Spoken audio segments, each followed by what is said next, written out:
Hello, everybody. I know we're a little early, but not only was that just a perfect stopping point for the music, I can't wait. I'm so excited for this. I hope Math gets here soon. I know she's been really excited for this too, but there's always the mod.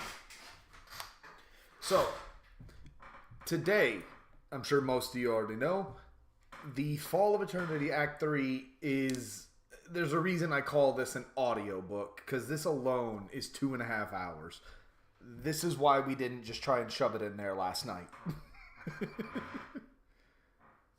And again, Matriarch, thank you both. You and Pyrite. Like, I know Pyrite told me that he wants it, that he's been wanting this, but it still means a lot that you're letting me do so. What's up, Shin? Meet Grosvenor. Glad to see everyone. And Mage, of course. We are on Act 3, Grosvenor. We went through the first two last night. Ooh, that reminds me, actually. Grab that. Come over here.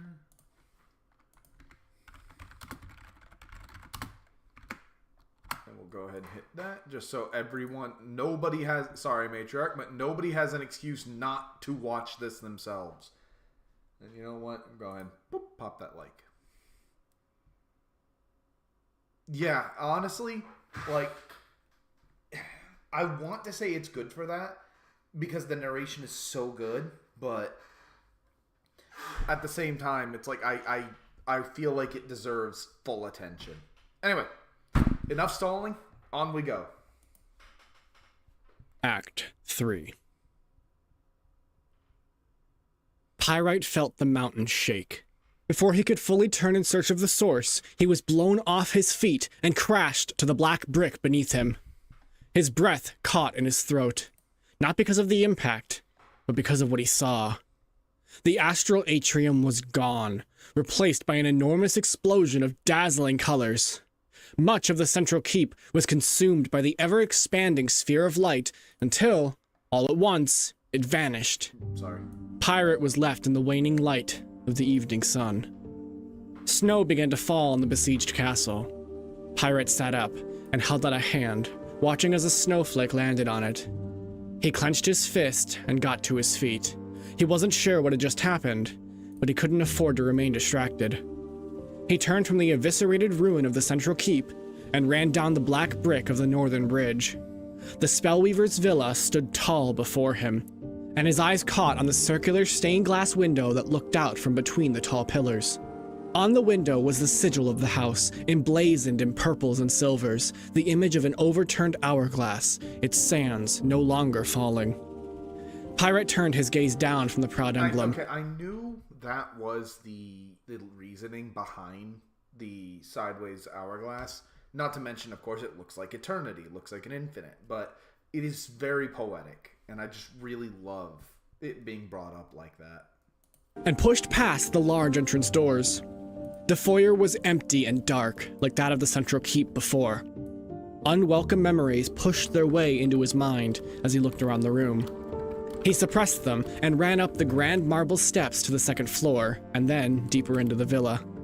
How many generations of Spellweavers had passed through these halls, he wondered. The weight of history pressed upon him as he ran down the corridor.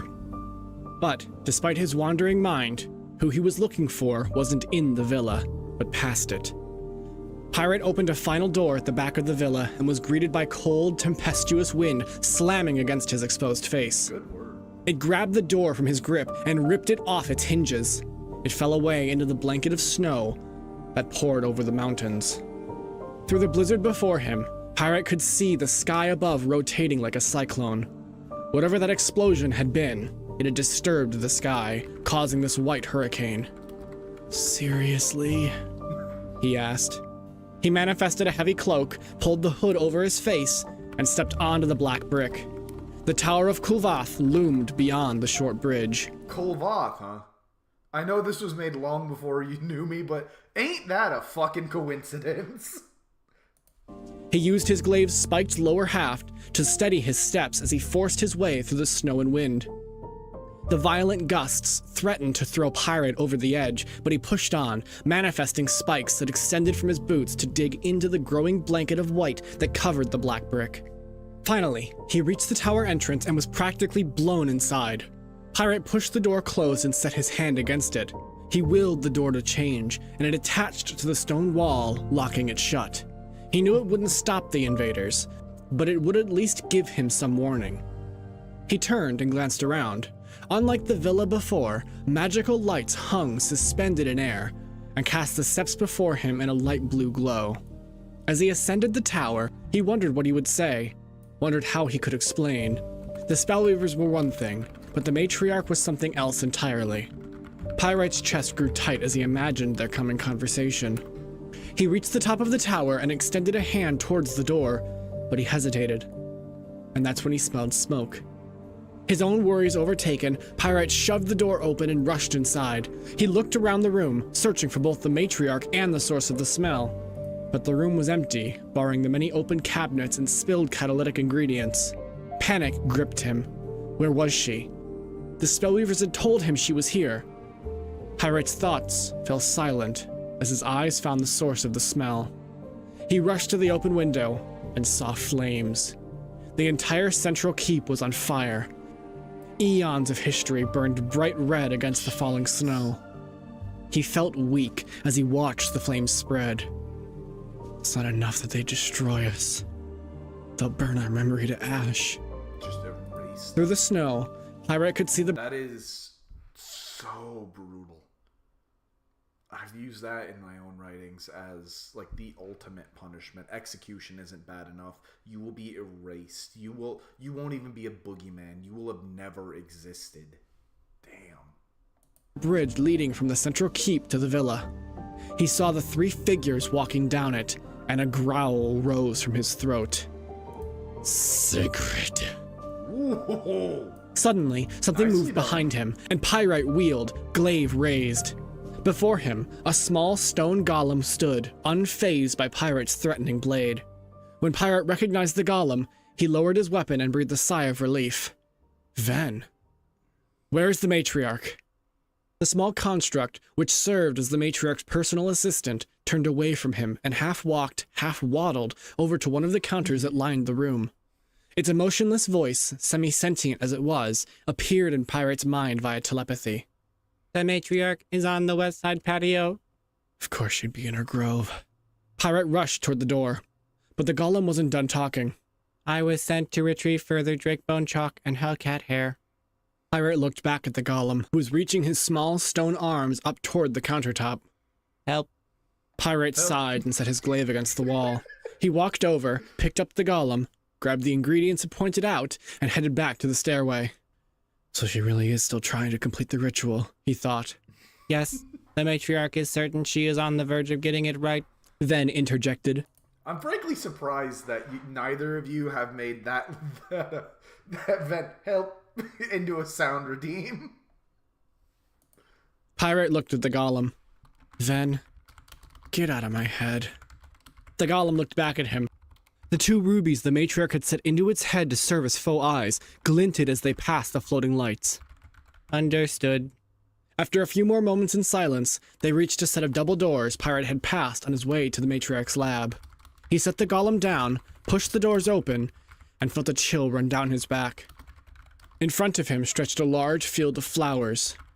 Midway into the field rose two proud conifer trees, dwarfed only by the walls of rock that towered high on both sides of the square grove. The sheer rock face shone smooth, where the matriarch's matter manipulation magic had sheared away what had once been a mountain. In the center of the field stood a fountain trickling water through some magical process.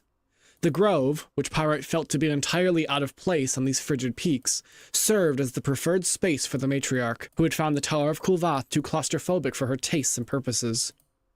Pyrite followed the stone brick path that ran down the center. At the fountain, the path split in three. One path continued up to the patio at the back of the grove, while the other two circled the trees before joining back at the center, forming the overturned hourglass that was Perpetuum's sigil. That was when Pyrite noticed the lack of snow on both the grove and the patio steps he approached. He looked up and saw that overhead, a dome barrier glowed, keeping the furious sky at bay. and as he looked back down, having just reached the steps, another chill ran through him. From the moment he had opened the doors, it had felt like something was watching him. And as the two made their way up the steps, he saw the many gargoyles perched atop the marble pillars ringing the grove. They sat there in their death-like stone stillness, but Pyrite knew they were watching him, and he couldn't shake the feeling that even he wasn't welcome here. Finally, as he reached the top of the steps, he found her. Alone in the center of a large summoning circle that had clearly been drawn and redrawn was Matriarch Zara Melise Perpetuum. She knelt over one of the intricate patterns chalked onto the stone, looking from the etching to the book in her hand, then back again. Dust covered her hands and the bottom of her silver-lined robes. Pyrite's heart sank when he saw her tear-stricken cheeks. Ven walked up and handed her the ingredients, and she looked from the golem to Pyrite. Pyrite? She looked back down. Sigil is dead. Pyrite felt the blood drain from his face, and he hung his head. He had just seen the old spellweaver. He opened his mouth to speak, and found it too dry to form words. The matriarch continued. He shared his memories with me just before he died. So Osgaroth and the guard have fallen as well? Pyrite cleared his throat. Yes, along with my team. She looked at him. This day has taken much then. I must make sure it's worth it. She released the book in her hand, and it floated to a pile of tomes outside the circle. That one is another fake. Of the 29 we found, 15 have been fakes. Which means the final tome is still out there. The final piece of the ritual. Just out of reach. Pyrite met her gaze, concern in his eyes. So you can't complete the ritual? I didn't say that. From what I've been able to gather, only this section of the summoning circle is incomplete. She pointed to the repeatedly erased section of the circle she knelt over. Every time I try to cast the summon, the lines of power collapse right here. That final tome contains the final piece of the puzzle, yes. But if I use what I do know from the other sections of the circle and my own knowledge of our history, I should be able to brute force it. Pyrite looked at the large circle drawn onto the stone around them. It, like the overlapping paths around the fountain, formed the Perpetuum sigil, the symbol of eternity. The whole circle was made from etheric runes that, Pyrite was sure, told some tale of Perpetuum history. That was how these ancient rituals always worked. Both magic and history entwined into one. Matriarch, Segrid and his honor guard are right behind me. Okay, I do like it's such a little line. It's so small, but I like that view into the world building of the magic. That rituals aren't just like decoding the programming of the world or invoking the greater forces, but are actually the history as well as magic. That's actually a really nice touch. Rest of the house has already retreated to Neveos. We don't have time for you to guess at this. We have to... She stood up from where she knelt and walked past him, looking over the grove. Pyrite, tell me, what did you see during your time with House Neveos?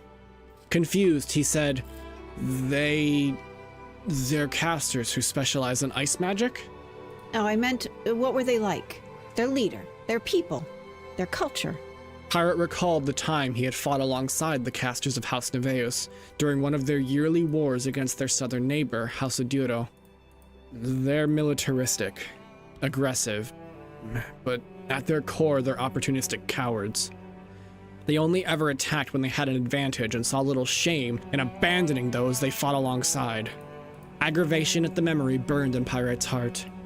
Opportunistic cowards, She echoed. And we have just sent all that remains of our house to hide within their walls. How long, I wonder, before they feel that the agreement you brokered with them is no longer sufficient payment? How long before they turn on us, on our people? And we should have fought! Made those Imperios bastards bleed for every step! We would certainly have lost, and our house would have faded into obscurity. No, this was the only viable choice. She turned back and locked him with an intense stare. But if I can complete the ritual, summon the Hellbeast, then not only will our house not fade. No, instead we will rise, return to the glory we once held.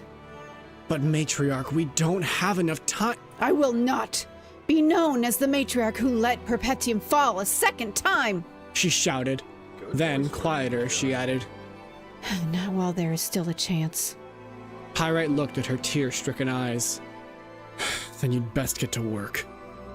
He started past her, but she stopped him, and placing a hand on his shoulder, she whispered, You need not die here. He grasped her hand and pushed it away from him. Don't you dare, he growled, a slight quiver in his voice. Oz entrusted me with your safety. I'll be damned if I'm gonna be teleported away again. If you're staying, I'm staying. She stared at him, and Pyrite saw pride mixed with a tinge of sadness in her red eyes. I understand. But at least allow me this. Her staff appeared in her hand, and she touched it to Pyrite's lamellar chestplate. With a flash of magical power, he began to glow as she cast the protective barrier over him. Glad to have you here, Ember.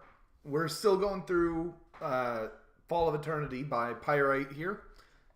We are in Act 3, though, so if you want to check out the earlier two, you can find it through the link at the top. But we're welcome to stay. It's a great story, even as. The glow faded from sight, but he could still feel its protection. This will strengthen both you and your armor. He could feel the fatigue of the previous battle lessening, the pain in his wounds waning. Shouldn't you save your mana for the summoning? As he asked the question, he recalled the crystal that Zagil had given him. He took it from the pouch on his belt, where he had stored it, and held it before her. Actually, Zagil gave this to me. Surely it'll be of more use to you. The matriarch looked at the glowing crystal. It was one of the few magic crystals Perpetuum had left. She reached out and closed Pyrite's hand around it. You need not worry about me. Zagil entrusted it to you. It is you who will make the greatest use of it. Ven, who had been standing by silently, suddenly perked up. Intruders have entered the tower, he warned. Pyrite looked at Ven and returned the crystal to its pouch. He took a deep breath, summoned his glaive, and turned toward the door. Well? I'm kind of new, Ember. I've been around for about 7 months. But I'm still fairly small, as you can tell. Well, I'm working on it.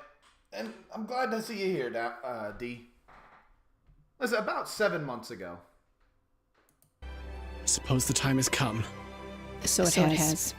She replied, but her voice came twice, and Okay. Pyrite turned to see two matriarchs standing before him. That threw me It was a off. perfect copy, with all the same abilities and even a combined consciousness. The double summoned her staff and walked up alongside him. You will not fight alone. Pyrite smiled, and he and the double walked down the steps as the original matriarch got back to work. They stopped just after the fountain and awaited their foes.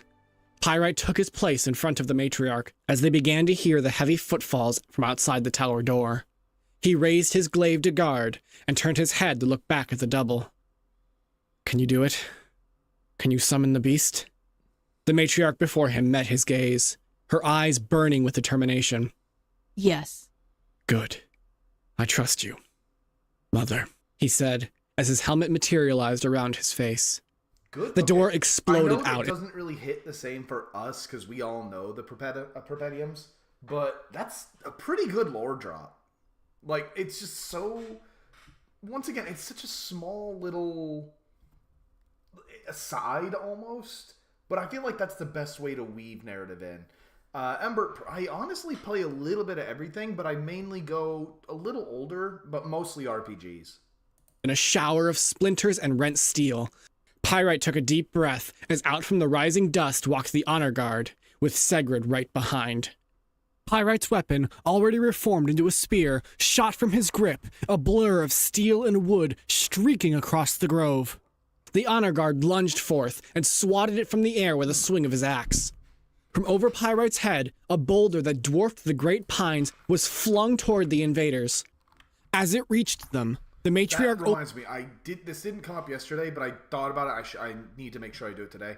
I am disabling all commands today. I don't want this to be interrupted, you know? So, just for today, they'll be back tomorrow.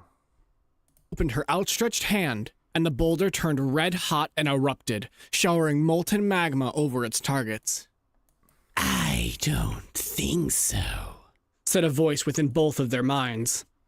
Suddenly, a beam of green flame shot out from beneath the falling magma. It consumed the molten rock and carried on toward Pyrite and the double. The double raised her staff and a barrier appeared before them.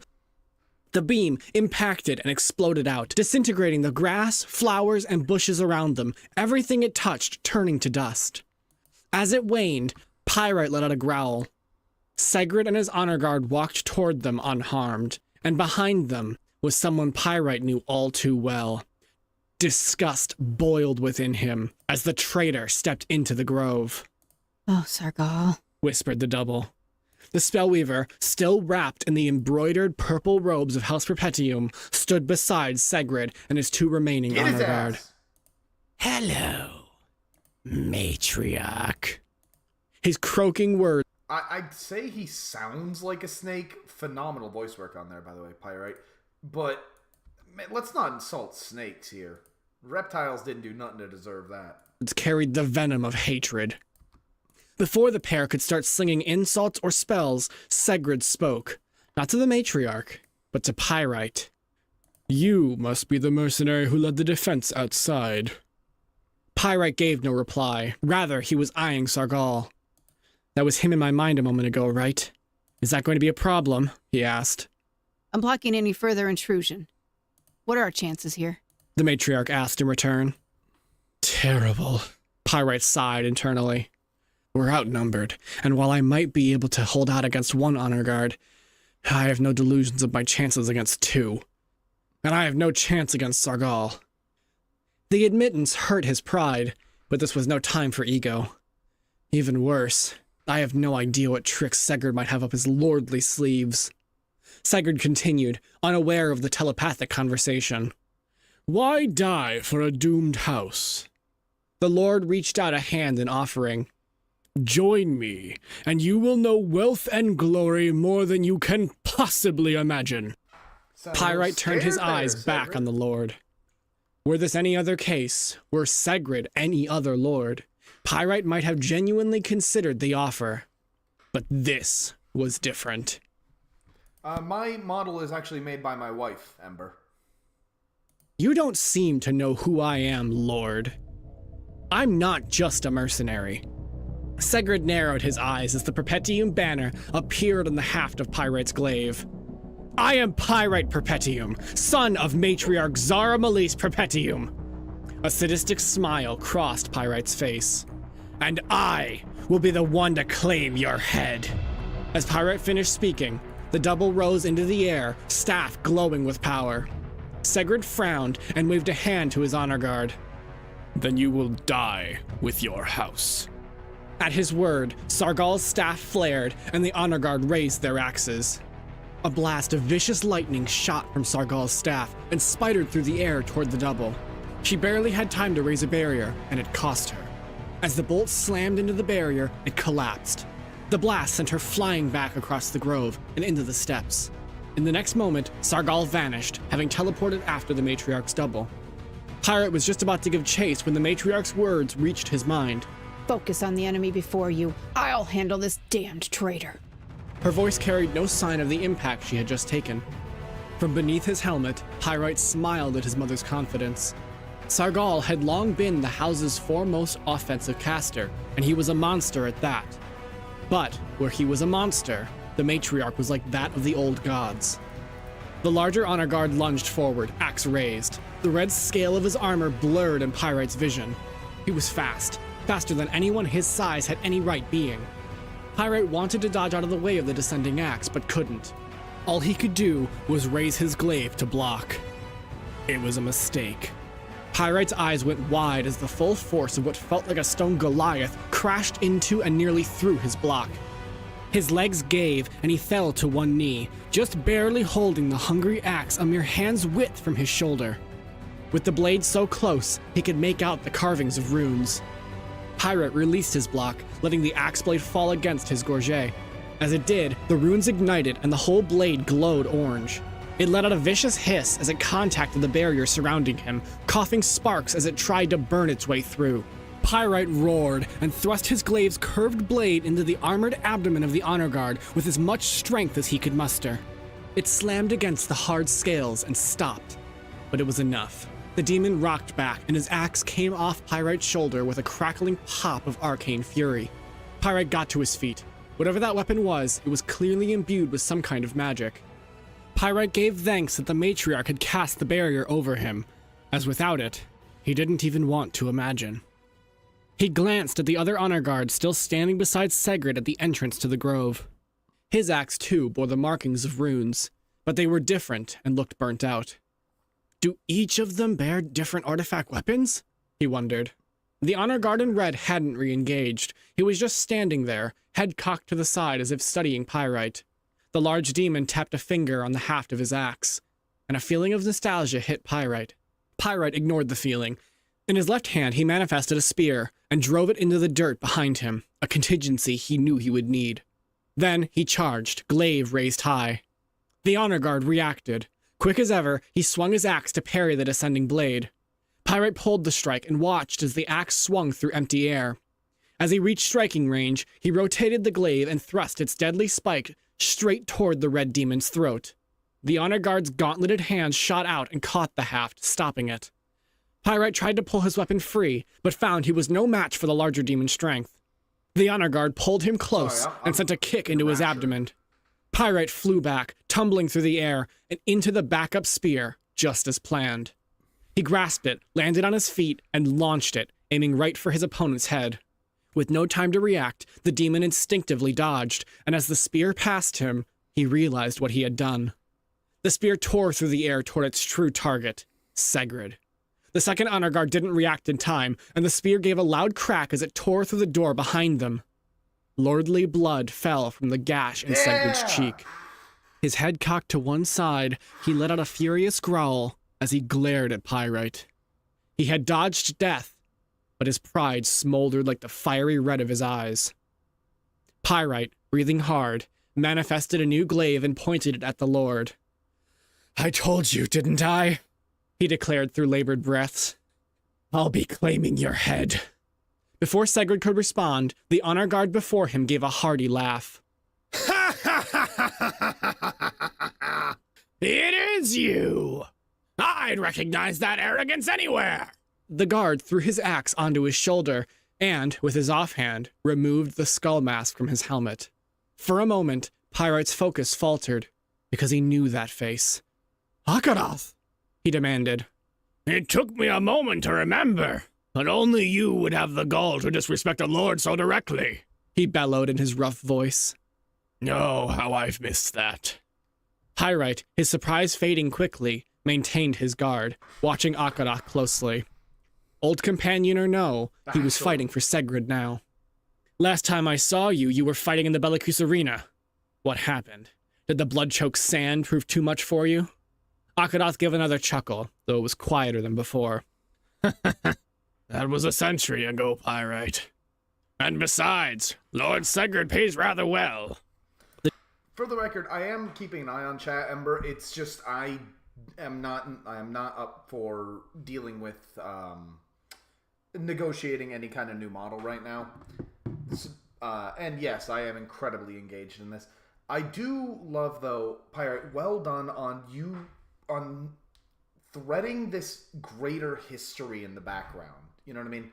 Where this is clearly a living world that we're just taking a glance into. That's actually something very hard to pull off without feeling like you're pulling it out of nowhere, you know. But it actually does. You actually do a very good job of it. The two were circling each other now. The second honor guard stood in front of Segrid, ensuring Pyrite could not strike him again. The Lord had fallen surprisingly quiet, likely wanting to see if Nakarada could get through to Pyrite. You really ought to consider his offer. If you swear yourself to his service, he may still let you live. Pyrite scowled. Oh, you think I should consign my soul to him just to survive? Nakarada sighed, his pleased expression falling to a frown. It's not so bad. Pyrite's eyes went wide. He owns you. Amongst demonkind, contracts carry weight beyond what is penned, and nowhere else is it more true than for those of the Mercenary League. But if one were to break contract, To disobey or go against what was agreed to, they would find their souls claimed by the contract holder for eternity. It was why mercenaries were used so often, because disobedience meant permanent enslavement. Akadoth stopped walking and turned toward him. The pay was too good. Anyway, where are the others? I didn't see them outside. A mixture of emotions welled within Pyrite's heart. They died a long time ago. The large demon gave an understanding nod. Pity. And those 2 new ones. They were yours? Were. The word caught in Pyrite's ears, and what minuscule hope had remained began to crumble. So they are... he asked, voice shaking. Akadoth met his gaze and gave a resigned smile. They fought well. Anger. A curse placed on him by his past that had followed him his entire life. That ever-smoldering urge that always threatened to take control and leave a path of destruction in its wake. He had spent nearly 2 centuries learning to control it, to take hold of the reins and make it do his bidding. But in that moment, Pyrite released the reins, and it carried him forth as he shot toward Akadoth, glaive swinging down toward his old friend's exposed face. Akadoth hadn't expected the sudden charge, but still, he dodged out of the way of the falling blade. Pyrite let the weight of the glaive carry the bladed head down and swung the end of the weapon, already reformed into a sword, toward the demon's face. Can I say again, Pyrite, I have to give you the credit. Like, I am so jealous of your ability to paint a battle scene. That's always been my weakness, and it's something I still work on. But you do such a phenomenal job of really giving every image. But not just that. Not just is it incredibly easy to follow. It pulls you in incredible. I keep using incredible. It pulls you in so well. You are just watching, listening for every swing. You just need to know exactly what's going to happen next. Well done. Akadoth threw up his offhand and caught the strike on his vambrace. But before he could grab hold of the weapon and turn the fight in his favor, Pyrite released it. Ducking low, he dove into the larger demon with his whole weight. He howled with rage as he tried to bring his opponent to the ground. Akadoth staggered back, but remained standing. He grabbed hold of his axe and brought it high, about to drive its spiked end into the back of Pyrite. To be fair, Governor, I don't want to defend the guy, but it does make me wonder, because they did say that the contract is, or that it only applies if you break a contract.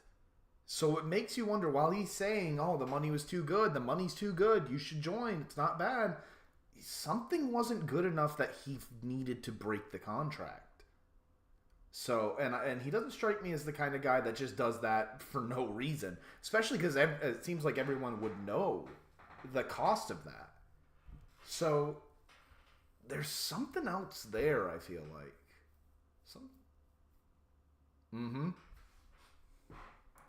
But he hesitated. He turned the weapon sideways and brought the dark wood haft down on the back of Pyrite's helmet, sending him crashing to the floor. Pyrite, stop! Don't make me kill you! Pyrite growled as pain seared through his head, but it didn't matter. Not anymore. He hadn't even heard Akadoth's plea. All he could think of was killing the bastards before him. They had to pay. He would make them pay. Rage consumed his very being, and he poured mana into his gauntlets. Hooked talons extended from the fingertips, and he grabbed at the legs of Akadoth before him. The talons found his unarmored calves and cleaved bloody trenches into them. Akadoth howled and fell backward, his axe clattering to the ground. Pyrite wasted no time. He pounced like a hellcat onto his prey. A dagger materialized in his hand, and he brought it down point first toward Akadoth's face. Akadoth caught his arms, holding the shaking blade a finger's width from his eye. Pyrite roared as he pushed harder, trying to break past the demon's desperate block. Suddenly, an Maffey, if it's a one-on-one meeting, considering what we've been going through with your work, Pyrite, I love you to death. This is amazing, but that's way more important. I'll send you this video directly later. axe slammed into Pyrite's side, throwing him off of Akadoth and into one of the great pines. The second honor guard pulled Akaroth to his unsteady feet and gave him back his dropped axe. Akaroth took the axe. Pyrite, He began, but before he could finish, Segrid stepped forward and cut him off. Captain Akaroth, enough of this foolishness! Kill him! As Segrid said the words, Akaroth stood up a little straighter, and his eyes flashed before his expression turned cold.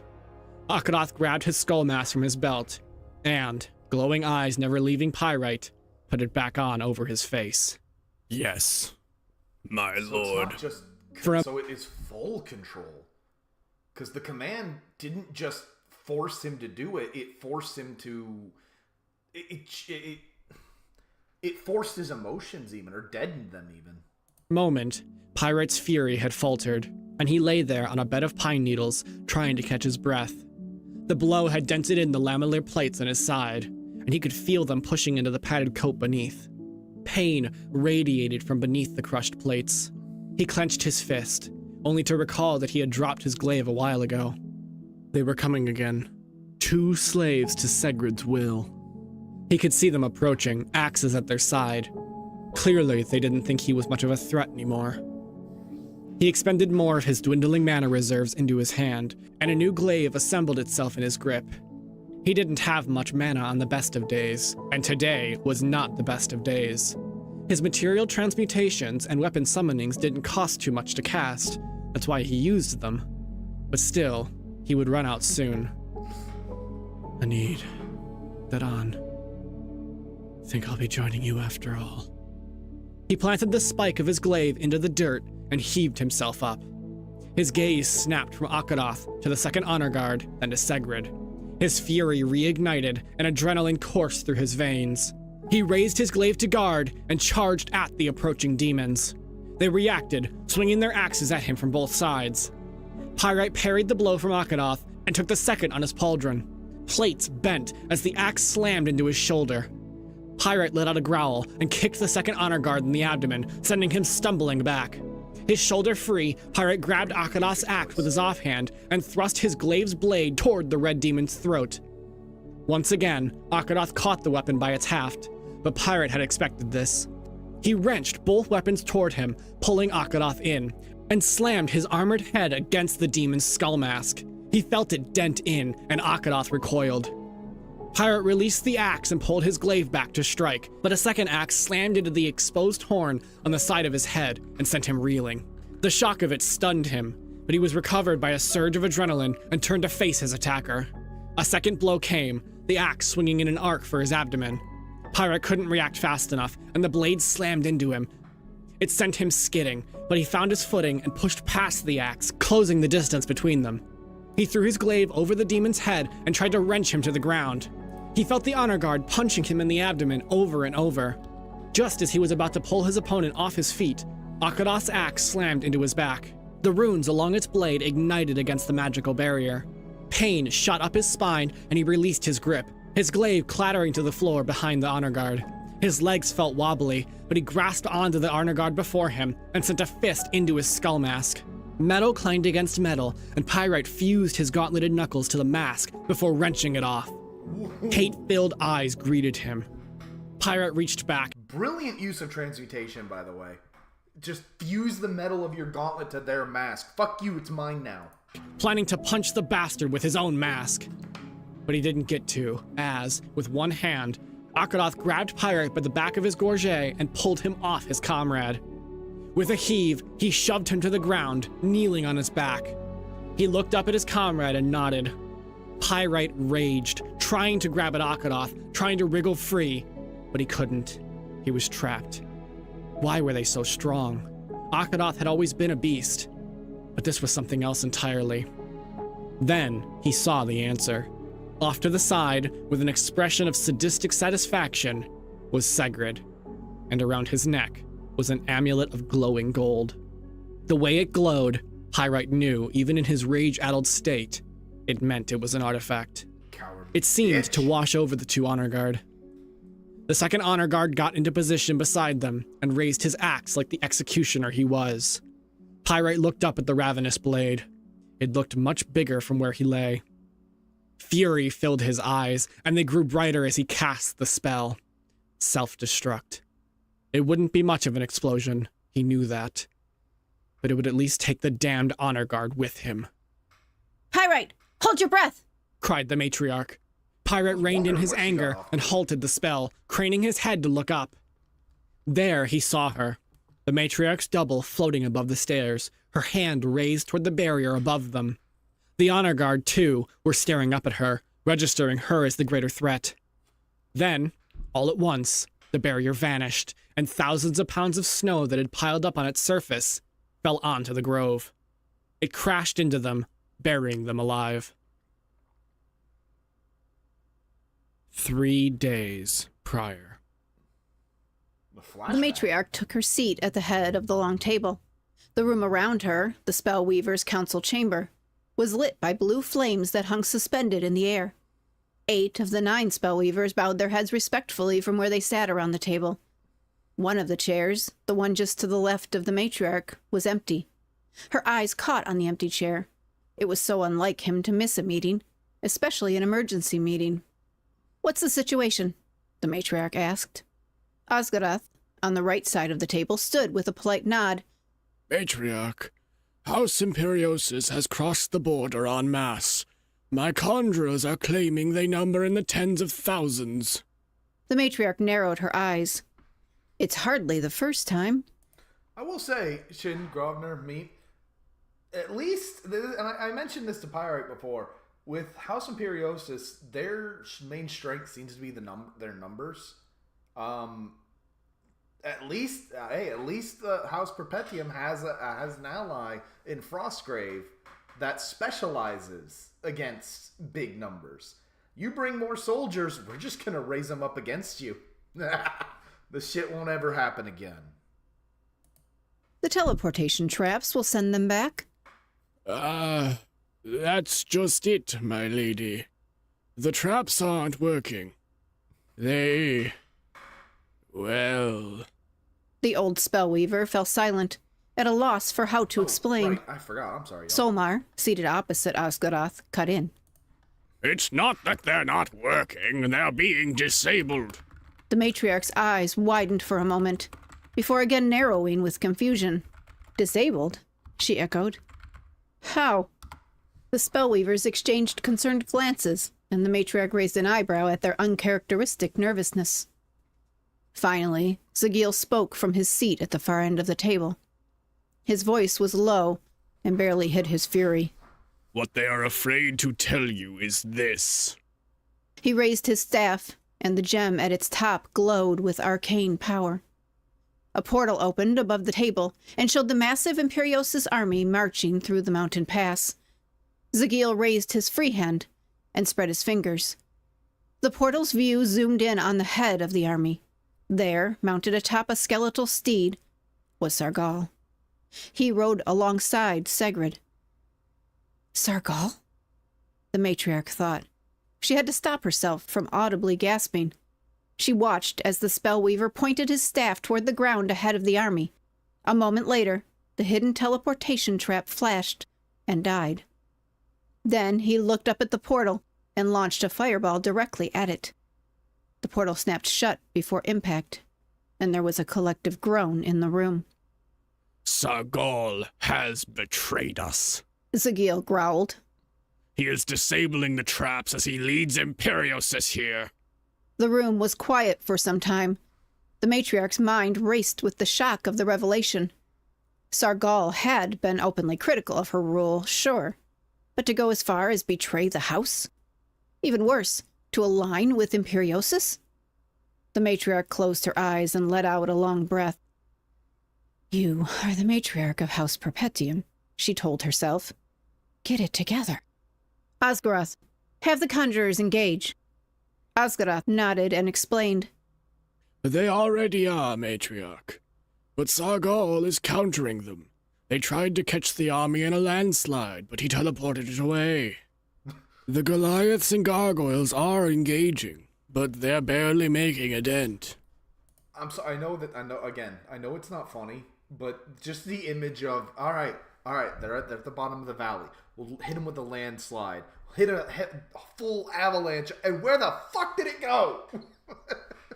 Solmar raised a hand and asked, Oh, what about mercenaries?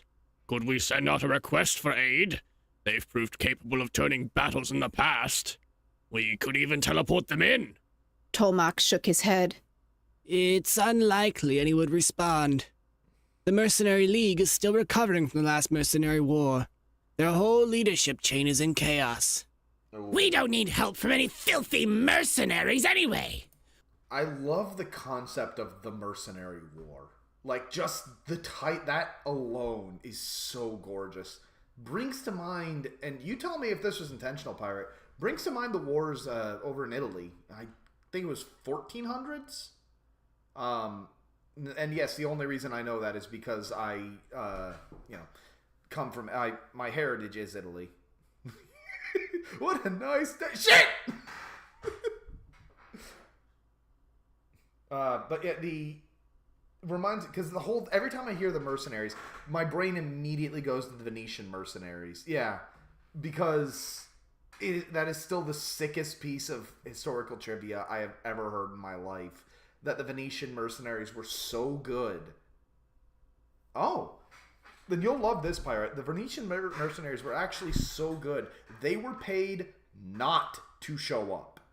Because everybody knew if the Venetians showed up, well, they could be bought by the enemy. So here, take this big bag of gold and just stay home. Don't come on the battlefield, please. I'll put that in chat.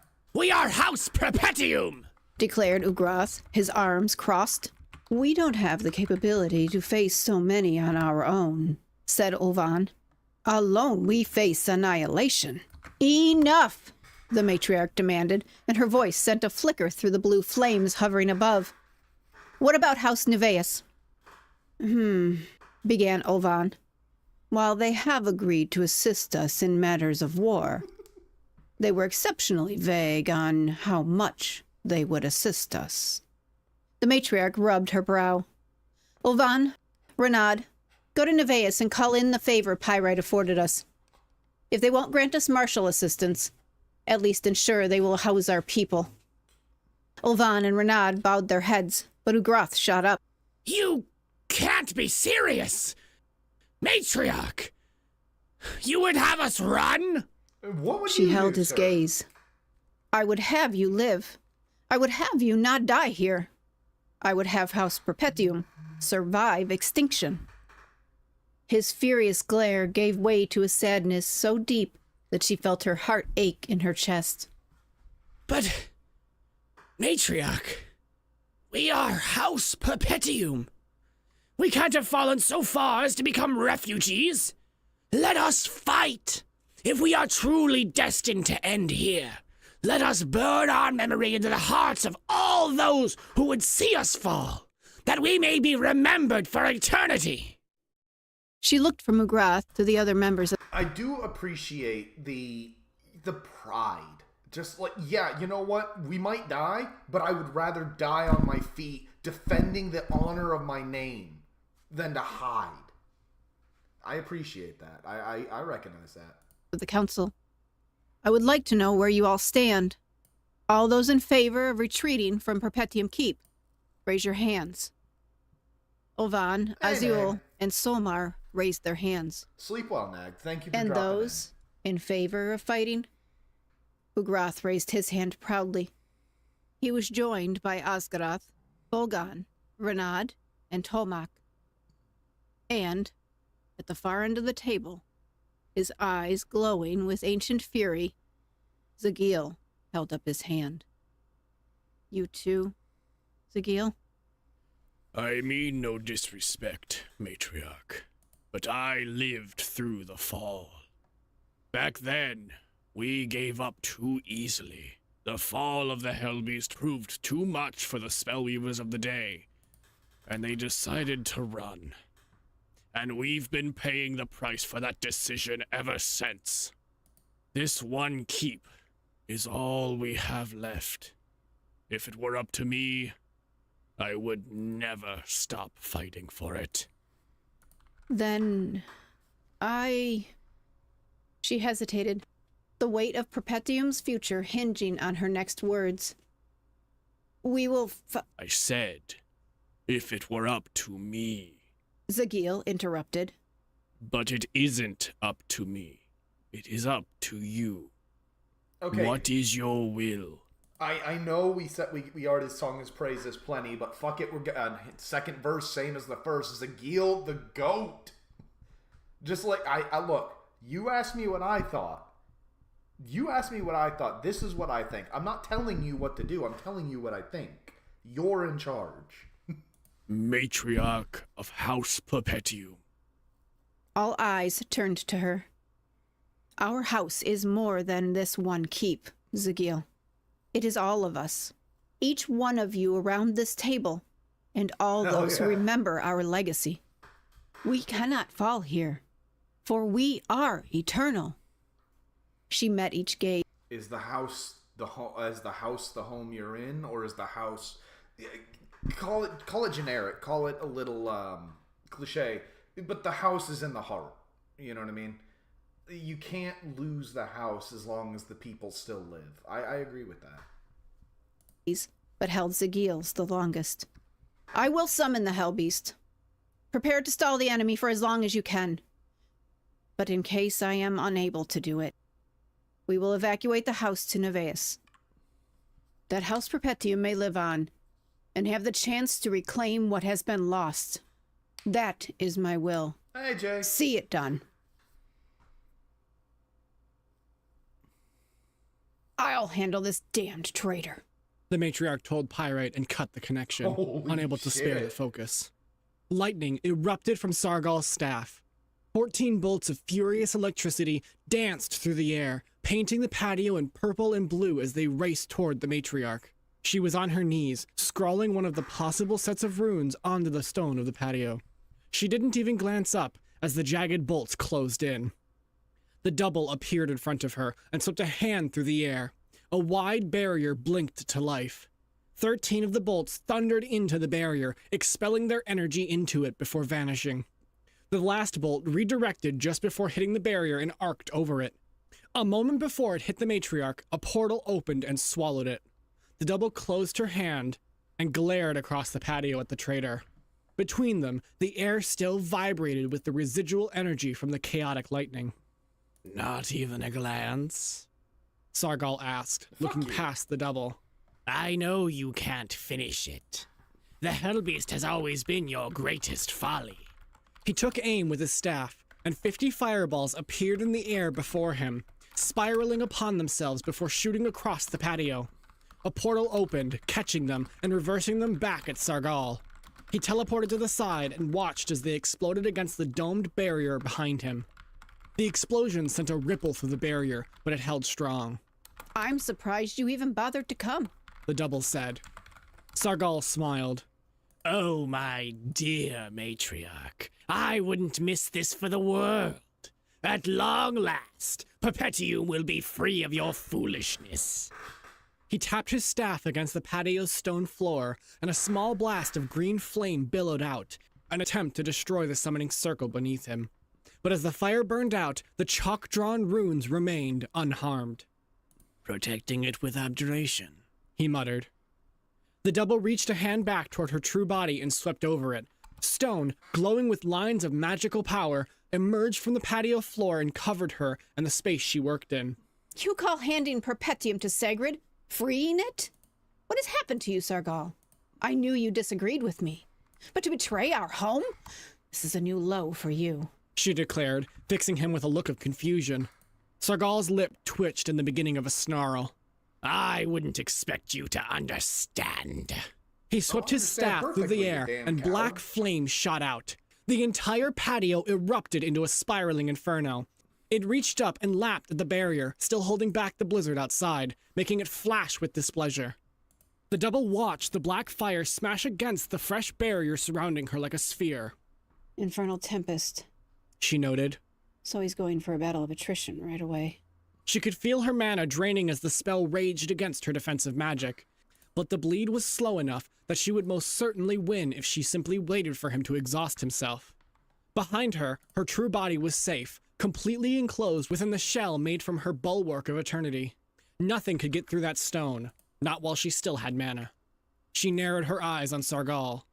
With the storm still raging, Sargal leveled his staff toward her, and it flared, glowing bright red against the black tempest.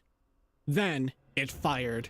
A wall of molten rock shot toward her. It shattered through the barrier, and she only just managed to teleport out of the way before it took her head off. Without the barrier, the infernal flames started to burn her instantly. She snapped her fingers and cried, Realign! The flames flashed to snow that fell gently down to the patio floor. Sargal looked surprised for a moment, but quickly composed himself.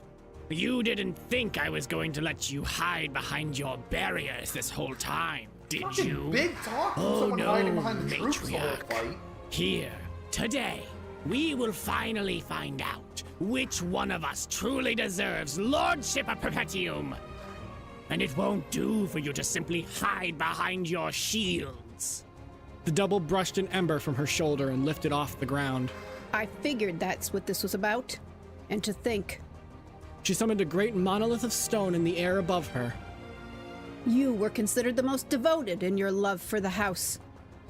She raised a hand and it shattered into hundreds of jagged pieces. She swung down, and the shards accelerated toward Sargal.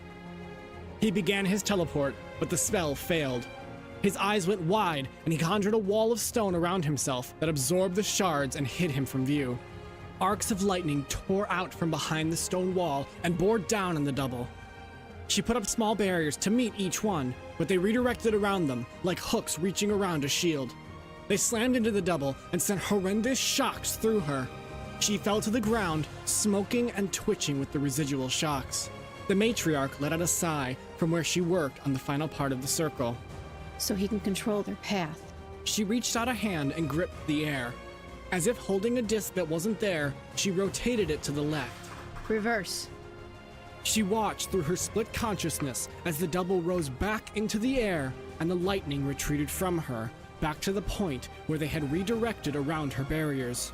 Also, manifesting a split consciousness seems like that takes so much mental power, mental fortitude, to be able to rapidly and accurately keep track of two different complete consciousnesses, two different points of view, two different sensory inputs.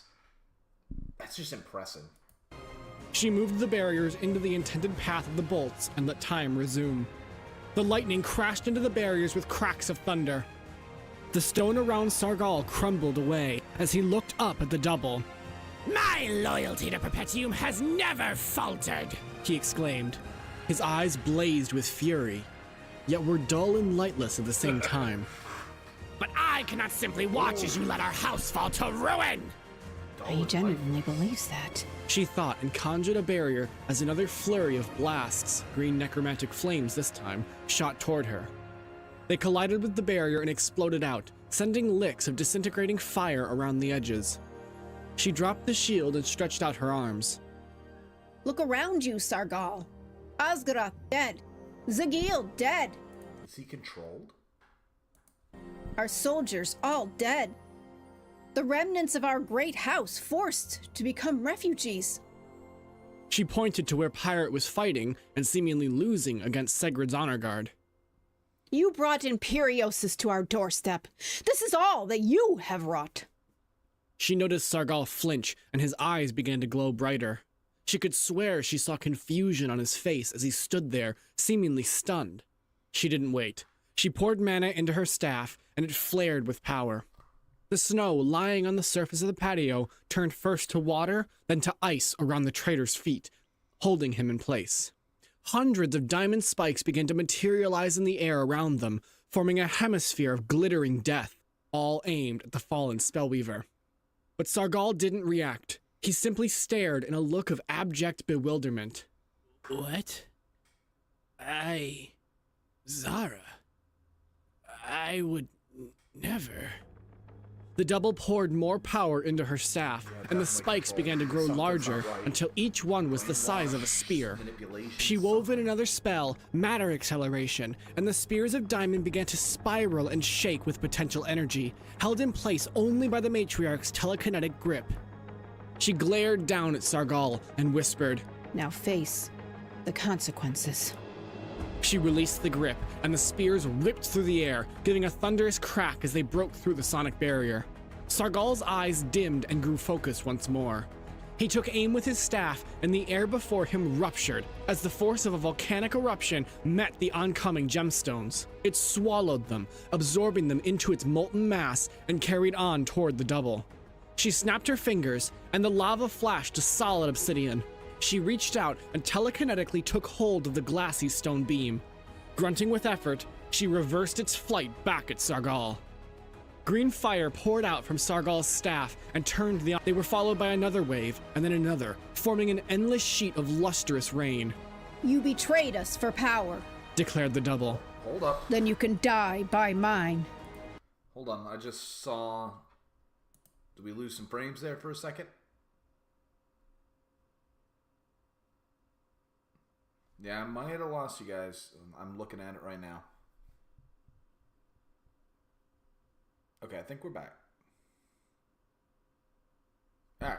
Hey, I'm making sure nobody misses a word of this. Oh, man, down again. Is it my internet? Yeah, it's bucking. With a B. Okay, I think it's settled.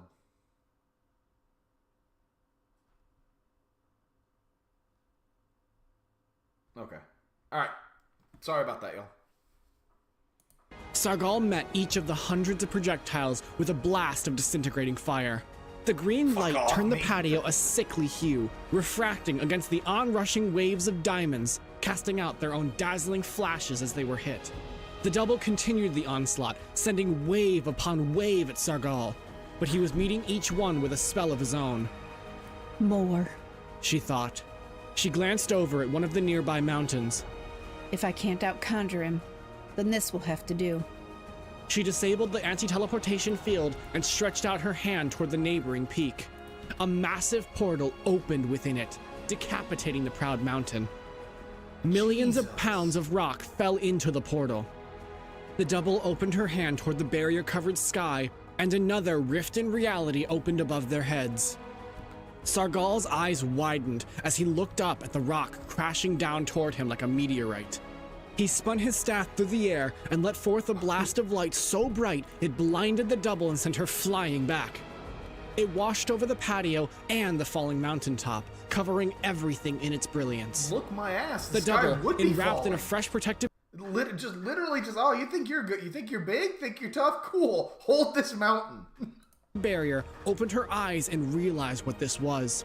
It was the light of the sun being released from a portal in front of Sargal. The blistering radiation cooked the very air. It evaporated the peak, destroyed the double's portal, and smashed against the barrier above them, making it shriek as the energy overload threatened to shatter the magical bonds. Shouting with agonizing effort, Sargal turned the portal on the matriarch's true form, still hidden beneath her defensive shell. The double appeared in the way of the blazing star, arms spread as a massive glowing barrier appeared. She overlaid it with another and another as the vicious rays tore into them. Her feet skid across the patio floor as the solar winds roared against her until, at last, she collided with the stone that covered her true form. She could feel her barriers collapsing, one by one. She needed to recast the anti-teleportation field, needed to close Sargal's portal, but the slightest shift in her already split focus would mean death. She watched as the star's brilliance slammed into her final barrier. Sargal's portal collapsed, and the traitor fell to one knee. He was smoking, parts of his robes smoldering from the oppressive heat. He gasped for breath. Apparently, that technique was as damaging for him as it was for her, if not more so. The double dropped her barrier and forced herself back up. She was about to cast another spell when she heard an ear-splitting cry, one that filled her with such dread she could feel her heart lurch in her chest. It was the furious scream of Pyrite. She launched herself back into the air over the grove. There, she saw the axe raised above her pinned son. The sun, about to cast a self-destruct spell. Pyrite, hold your breath! She cried. With her hand raised toward the glowing barrier above them, she disabled it, and thousands of pounds of snow fell onto their heads. It was foolish of you to get distracted, matriarch, hissed Sargal in her ear. Before she could react, she felt his hand touch the back of her neck, and an overwhelming feeling of pain burned within her, and both the double and her true self screamed. Cowardly Pyrite bitch. liked snow. He always had. He liked the frigid beauty of it. It also made his armor less tiring, and there was little he found more amusing than watching an unprepared opponent slip on it in the midst of a fight. And, though he would not easily admit it, it reminded him of home. Being buried alive in it, though, he found he liked far less. Yeah, a little bit. Pyrite yeah, emerged snow's from the- great. Snow's amazing.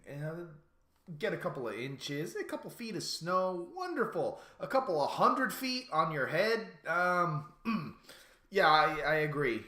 Snow gasping. Violent wind buffeted against his helmet, sending a whistle through the slots.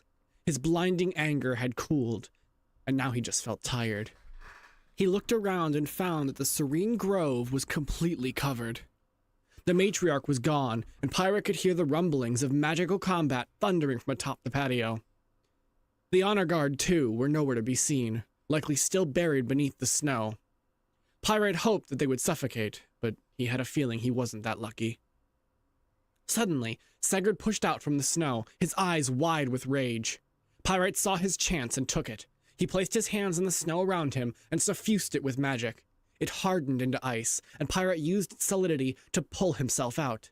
His boots refashioned themselves into wide snowshoes, and he stepped onto the compacted surface with a crunch. His winged spear manifested in his hand. He aimed for the struggling lord and threw, nearly falling over as the snow beneath the ice partially collapsed under his weight. The spear whistled through the air, but arced wide as a gust of wind roared through the grove. The spear slammed into the brick of the tower beyond, pulverizing stone as it came to a crashing halt. Why do you think we get on so well? Pyrite mate? cursed, for a moment wondering if the Lord had some old god watching over him. He dismissed the thought and took a deep breath, blowing out a cloud of steam. Fuck it. Manifesting a new glaive, he forced his tired body forward and took off across the snow. Sigurd saw him coming and struggled to get his sword free of the drift. Before Pyrite could reach the Lord, a hand reached out from the snow and grabbed his boot by its flared edge. He fell forward, arms slamming into the cold crystals. Looking back, he saw first the emerging black horns and then the helmeted head of the second honor guard. His uncovered face was beet red from the cold. He tried to pull Pyrite toward him, but he had little leverage as the snow continued to collapse around him. Pyrite sent a kick into the guard's exposed face and wrenched the boot free before continuing on towards Sigrid. As he reached him, the Lord got his sword free and raised it to block the descending strike. The glaive bit into the blade, but Sigrid held his guard.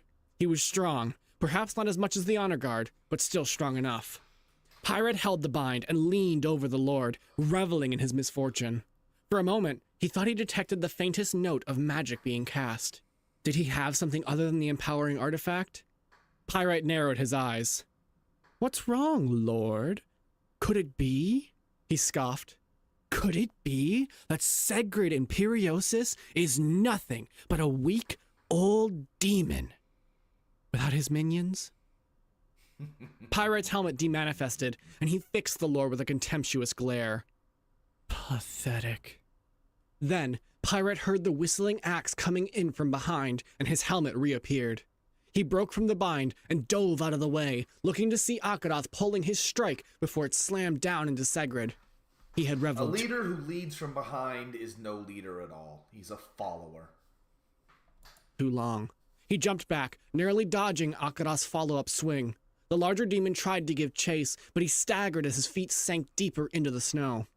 Pyrite, on the other hand, had little issue and walked along the top layer of snow, glaive resting on his shoulder. He would take this opportunity to catch his breath while he could. He knew he couldn't match the endurance of the honor guard, and he was sure Sigurd was hiding something. Make him angry, he thought. You really shouldn't have come here, Sigrid. He circled them, glancing over to see the second honor guard trying to pull himself free of his freezing binds. Okay, but You have no air, right? and you killed all those capable enough to threaten your rule. But that's not even rage baiting. That's just true. The fuck are you doing up here? If you're not the kind of guy that faces the opponents head on, that hides at the back of the army, and you have no heirs, and you have no no backup plans, no fallbacks. The fuck are you doing? So tell me, when you die here, and trust me, you will, what happens to your precious house? Nakaroth pulled the Lord free from his burial, and Sigrid fixed Pirate with a glare. Be silent, dog. Sigrid was practically boiling with bitches. fury, and Pirate wondered if that was how he had just looked when he lost himself to his own anger. Make him show his hand. Strike a nerve, did I? Oh no, what will I do? He waved his left hand before him in a dramatic display of mock despair. For I have angered the great and terrible Lord Sigrid of House Imperiosis. Then he broke down and laughed. Look at you, overcome by mere snow. What? Did you not plan for a bit of snow in the mountains? You think you're powerful with your little toy soldiers. Where are they now? Trapped behind rubble? True power is that which we hold, the power to rewrite the very rules of this world. And then there's you. Ugh, honestly. How truly pathetic. Enough. The Lord's eyes fumed with dark energy as he glared at Pyrite. Your arrogance has gone on long enough, Pyrite of Perpetuum. Truly, you are a scion of this accursed house. You think yourself above the rest of demonkind, Aw, don't you? Sigrid, You you mad? think you are the only ones capable of such feats. Even when that was the case, House Imperiosis bested you, crushed your grip on power, and cast you back to the holes you crawled out of. And now, Sigrid held out a hand, and an object appeared from nowhere. Yeah. It popped into existence You where real nothing mad. but cold air had been a moment before. It was a tome, and Pyrite recognized it as the 30th and final Chronicle of Eternity. Why would you we bring that? too share in that cataclysmic power. Pyrite's contemptuous smile faded, and he dropped back into guard. There it is, he muttered, as he jumped back a few paces. Matriarch, how strong is the barrier you cast on me? There was no reply. Guess I'm gonna find out. Sigrid drove his sword into the snow at his feet and grabbed the grand tome, holding it open before himself. The area began to glow, and snow began to melt as magic sparked into existence. Pyrite grabbed onto one of the branches of the great fir tree as the snow receded beneath his feet.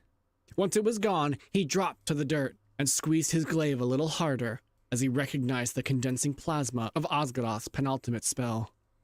Pyrite's eyes glanced to the other honor guard, who was back on his feet and was trying to move into Pyrite's blind spot. Then his gaze darted up high, and he smiled as a plan formed in his mind. Looking back at Sigrid, he saw that the Lord was still charging up the spell. No doubt the tome was doing all the work. The demon Sigrid was many things. A powerful lord at the head of one of the strongest military houses? Yes. A complete bastard.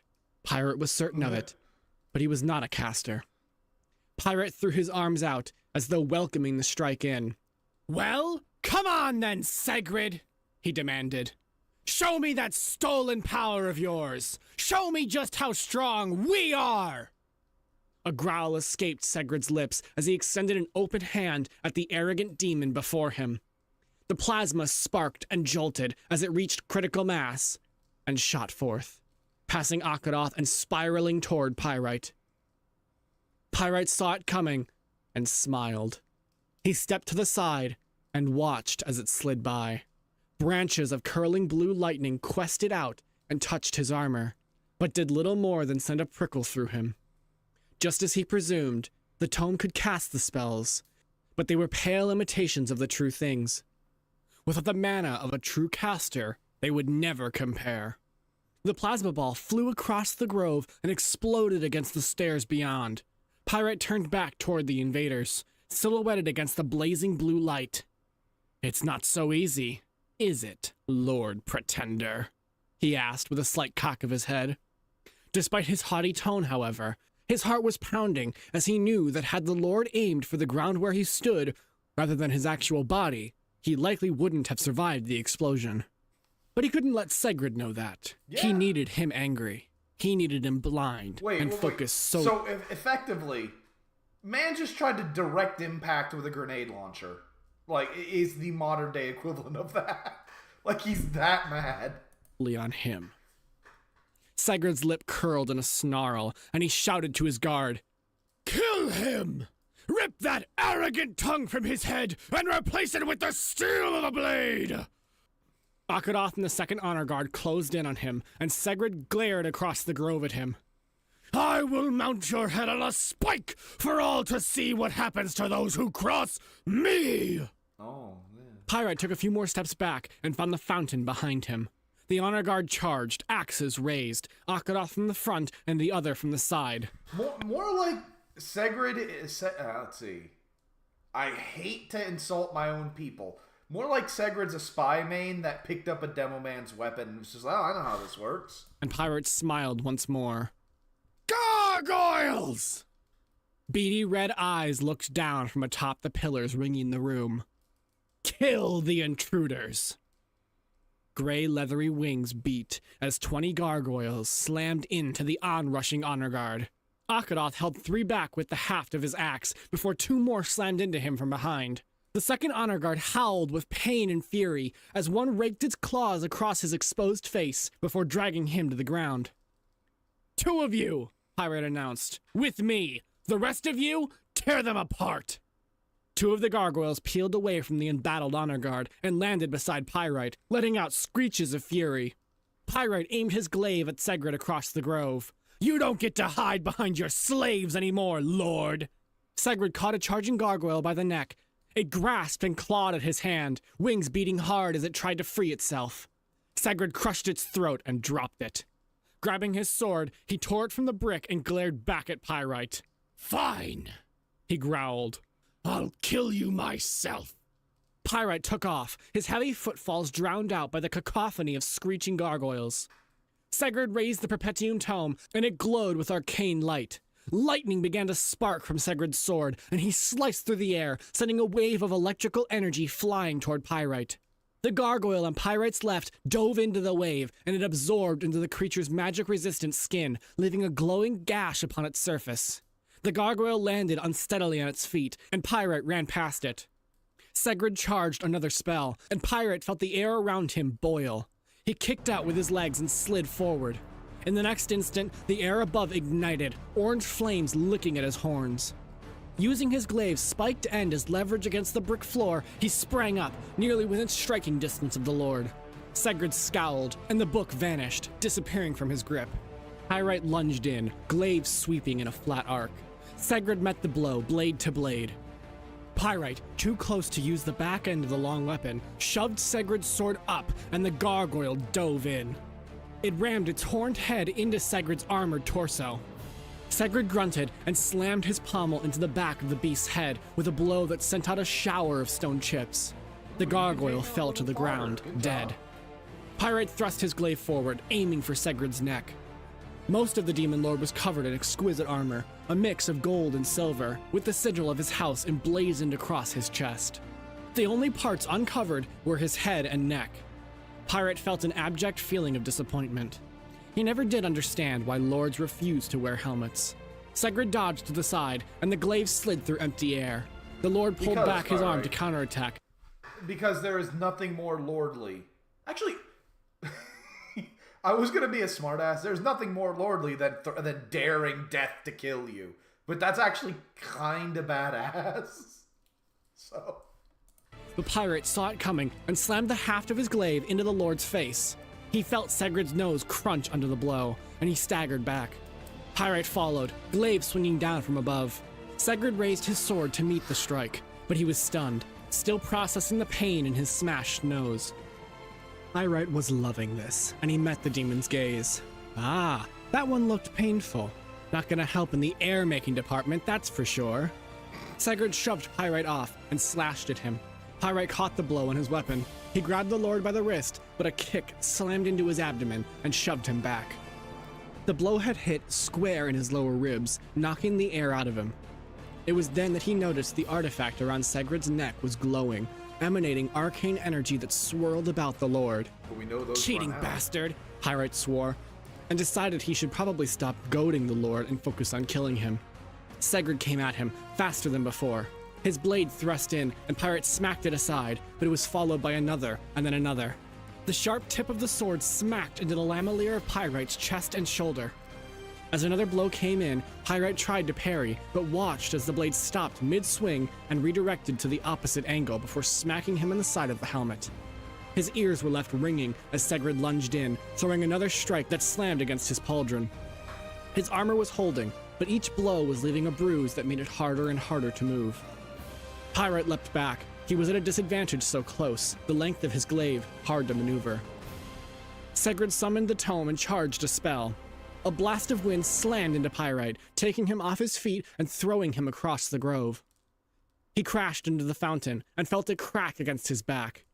He tried to draw in breath, but found he couldn't. He couldn't breathe. Panic gripped him, and he clawed at his visor.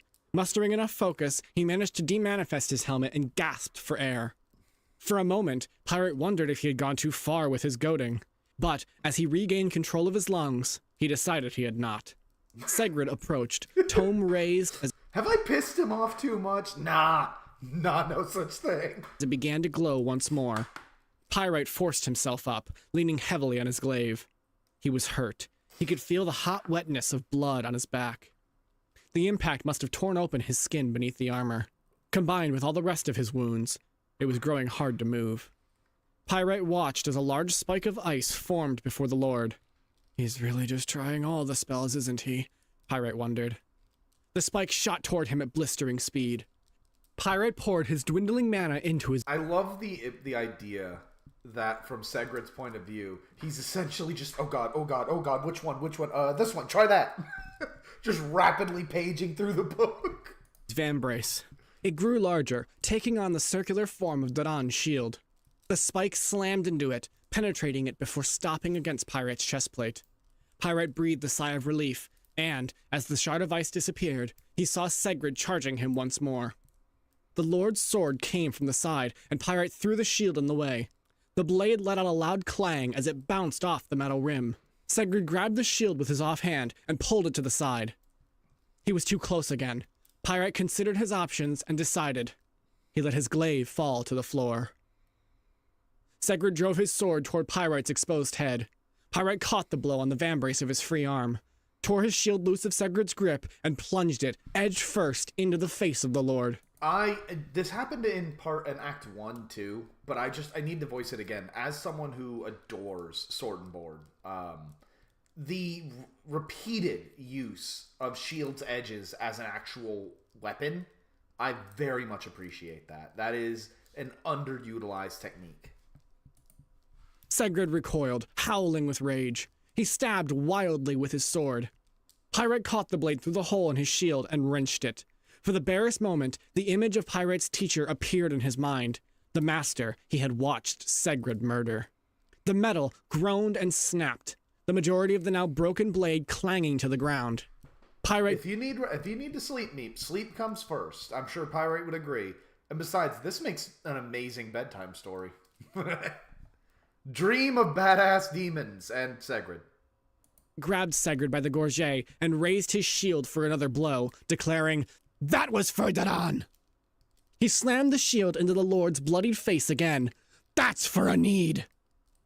For a moment, it looked as if Sigurd might pass out, but Pyrite backhanded him, and the Lord's eyes snapped open.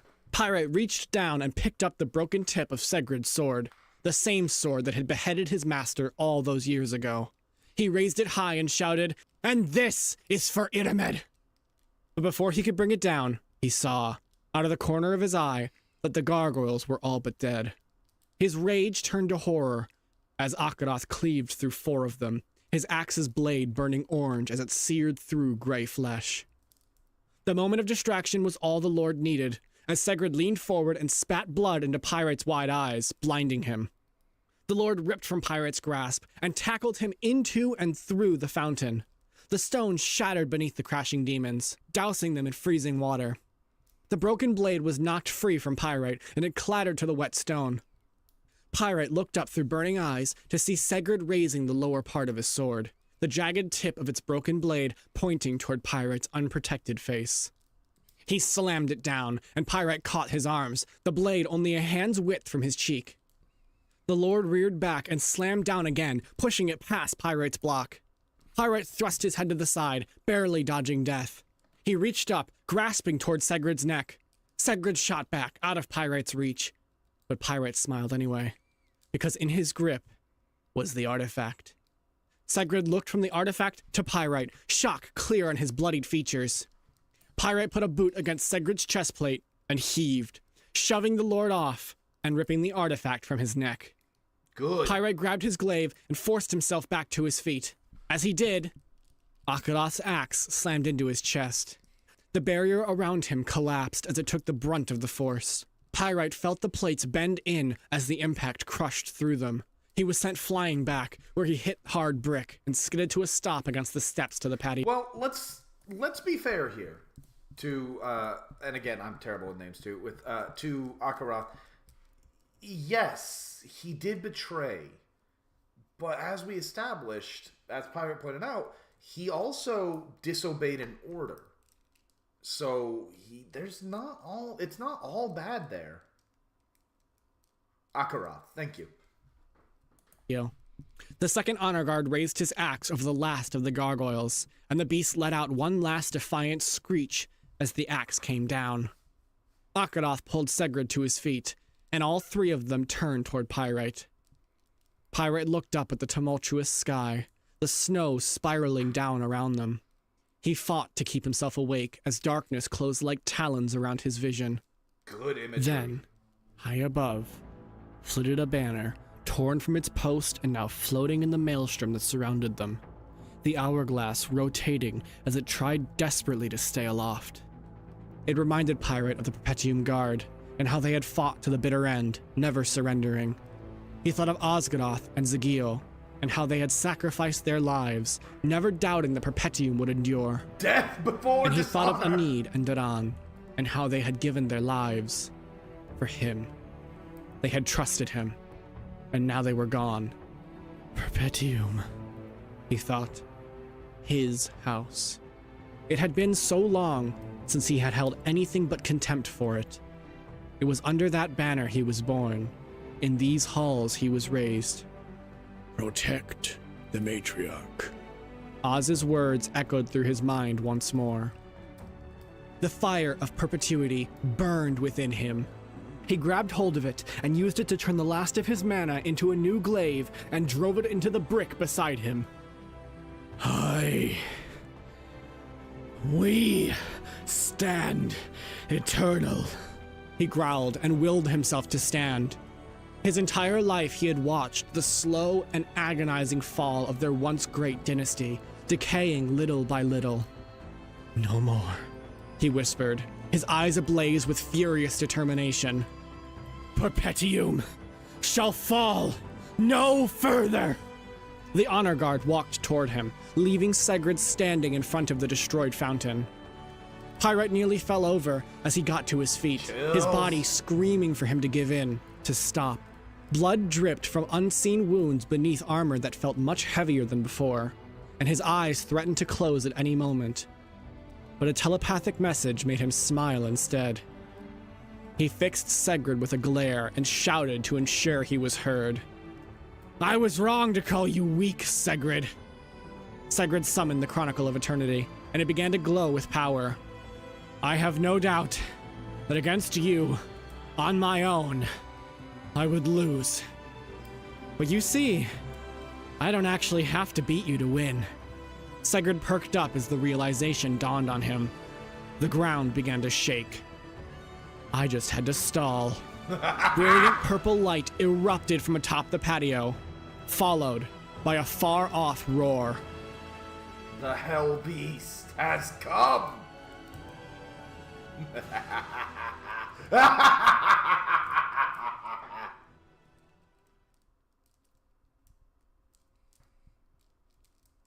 300 years prior.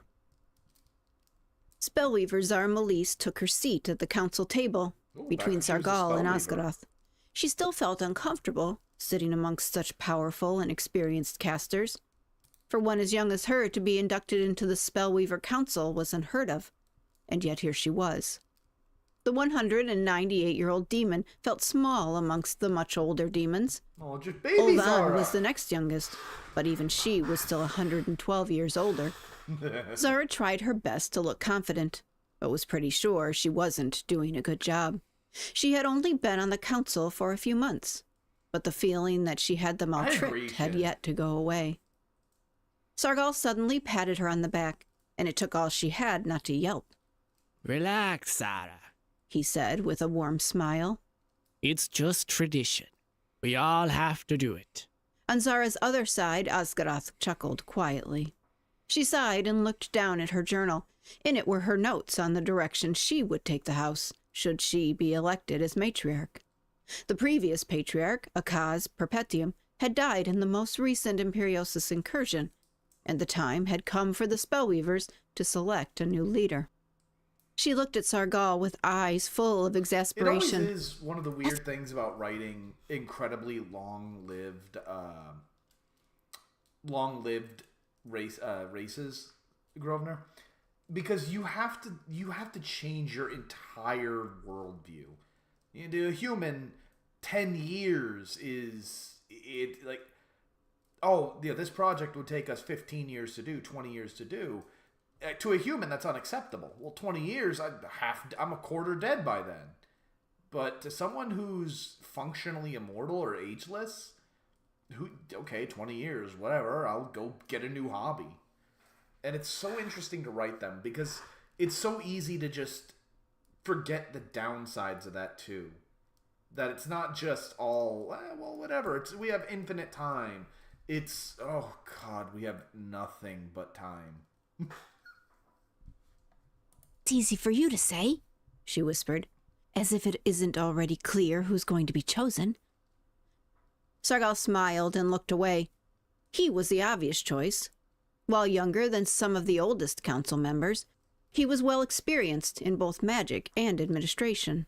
And where Patriarch Akaz had been inwardly focused, leading to an era of house stagnancy, Sargal had long been an advocate for a more aggressive position against their hostile neighbor.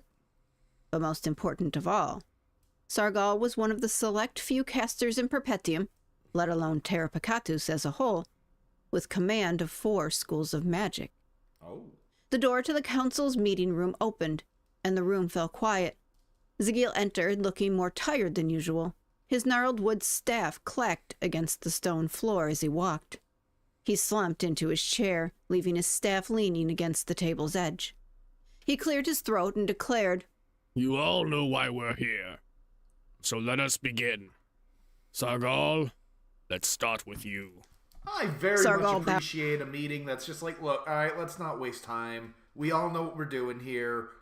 Go. bowed his head to the ancient spellweaver and stood. Let me start by saying that I wish the Patriarch a peaceful rest in the eternal crypts. So too do I wish his end could have been more peaceful. But to give one's life in defense of our great house, who could ask for a better way to go? Your nose He let looking out a little sigh brown there, and looked buddy. at the banner that hung on the wall behind the empty chair at the head of the long table. Now, it's no secret that I believe we should take the fight to our enemies, and I still stand by that. We are not House Umbra, or Nokens who play only in the shadows and cover of night. We are not Provectus with their laughable mechanical... It's not a goofy comment there, Shin, and there is an argument to have that, but I can also see where Pyrite took it, where you want to... It's not just memory, you know what I mean? This isn't something that she's remembering in the moment. I agree with what he did. I would have, if I'm doing an audiobook of this, I would have also have made this, acted. Toys. We are not Daito, who cares only for coin. And we are most certainly not Imperiosis, with their lust for war. But that doesn't mean we are incapable of doing as they do. The only way for House Perpetuum to reclaim what Okay, was that's lost fair. in the fall is for us to raise our armies and take back what is ours. His eyes burned with fervor. For too long, we have wasted away, letting Imperiosis invade what we have left, over and over again, without reprisal. He raised a clenched fist before him. If I am chosen to be the next patriarch, I promise you, I will lead us out of this dark age and reclaim what is ours. Okay, but how? The room fell silent as he said his last word, and they sat with that for a while. Finally, Ulvan spoke up. And how exactly do you suggest we do that? Even if we were to conscript every able body from the valleys, we would only have a fraction of what Imperiosis has at its disposal. And that's assuming Diablos wouldn't act against us. All eyes returned to Sargal, awaiting his rebuttal. He smiled, but Zara could see a bead of sweat forming on his brow. All too right, Ulvan. All too right. I do have a solution.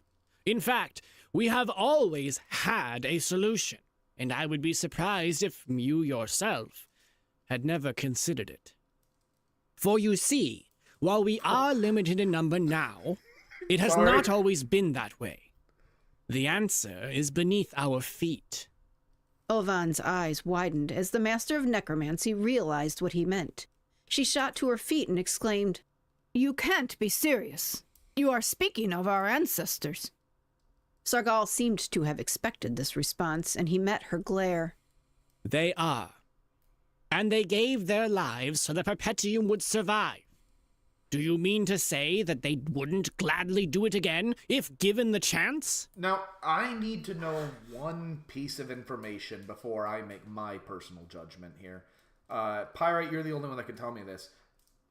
In Terra Picatus, does necromancy affect the soul, or is it merely puppeting the body? That is a big difference when it comes for my choice on this.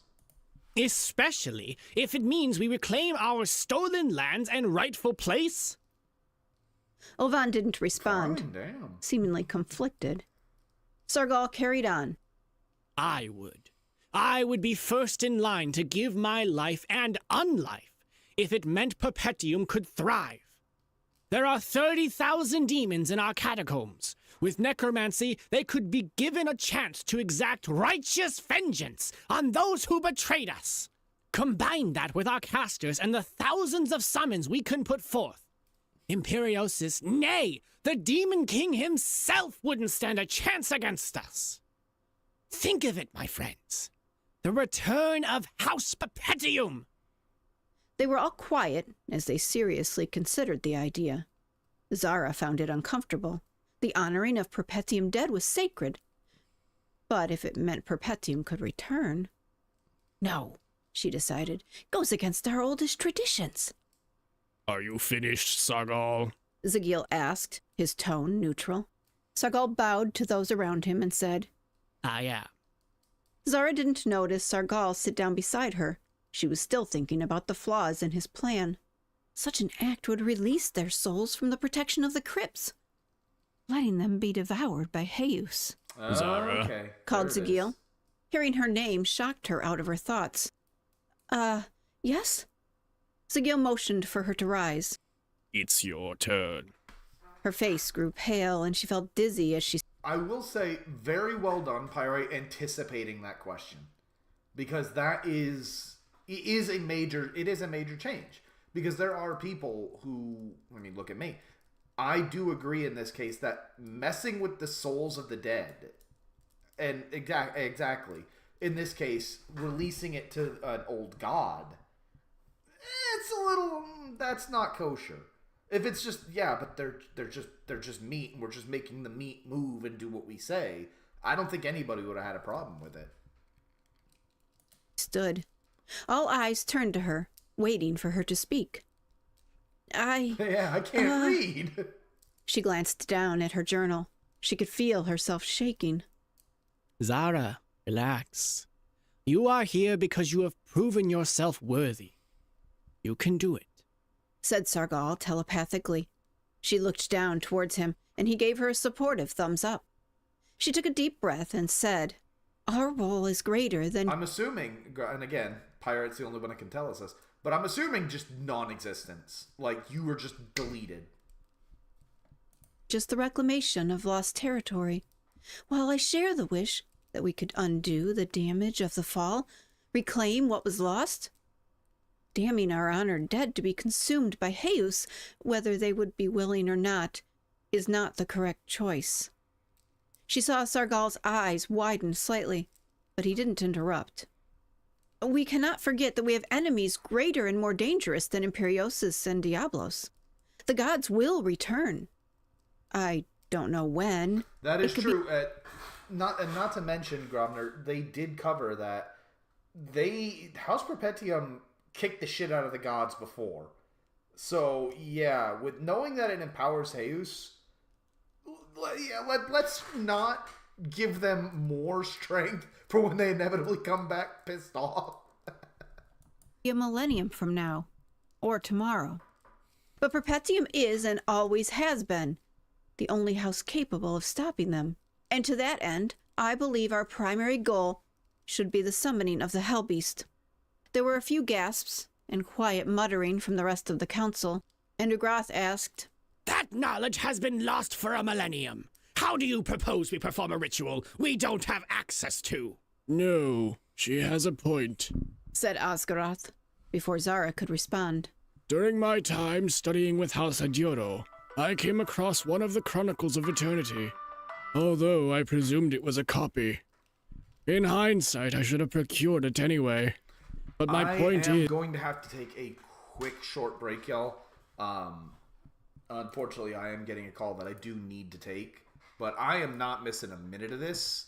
So we are going to give you guys a little bit of music, and I will be back 5 minutes tops. So give me just a minute, y'all. Sorry.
You know what? I mean, you may be biased, but you're not wrong.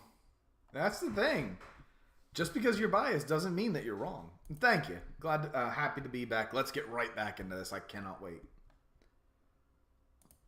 They are out there. That's all well and We'll good. back up a little so we Although have I came across one of the Chronicles of Eternity. Although I presumed it was a copy. In hindsight, I should have procured it anyway. But my point is, they are out there. That's all well and good, Osgaroth, but from our current position... Silence! Zagil snapped. Zara, please continue. To Zara- be fair, he has a point. Oh. Okay. I already see it. There we go. To be fair, he has a point. It's all well and good to say, well, yeah, we could get the Tomes of Eternity, but they're not here. Like, we could also suddenly all sprout god power. Well, more god power. So, I do see where he's coming from. About her head to Zagil as both Ugrath and Osgaroth fell silent. With the Hellbeast's power, we would be able to tip the scales in our favor against Imperiosis, allowing us to have a great advantage in reclaiming what is ours. And simultaneously, it would ensure we are ready to face the I'm god. just realizing, I'm watching my audio mixer here. My mic is picking up my water bottle noises. That is a good mic for like $20. When they return. That is still assuming we can even find the tomes. Sighed Solmar. Zara met his gaze. We are House Perpetuum, she declared. We are the ones who created our own magic. We are the ones who threw off the shackles of the gods. We are the ones closest in strength to the gods. And when the time comes, we will be the ones to stand against them again. While the rest of the houses are distracted, fighting their pointless wars. We will take back the tomes and resummon our legacy. The rest of the council stared at her, eyes wide and burning with a mix of emotions. Suddenly she realized how forward she had been, and felt like shrinking herself to the size of a dust mite, so she could hide in the cracks of her wooden chair. But I thought that was canon, Zara height already. Zagil, who before had seemed exhausted, smiled and asked, Are you finished then, Zara Melis? Zara quickly bowed to the council and took her seat, refusing to look any of them in the eye. Yes, I'm finished.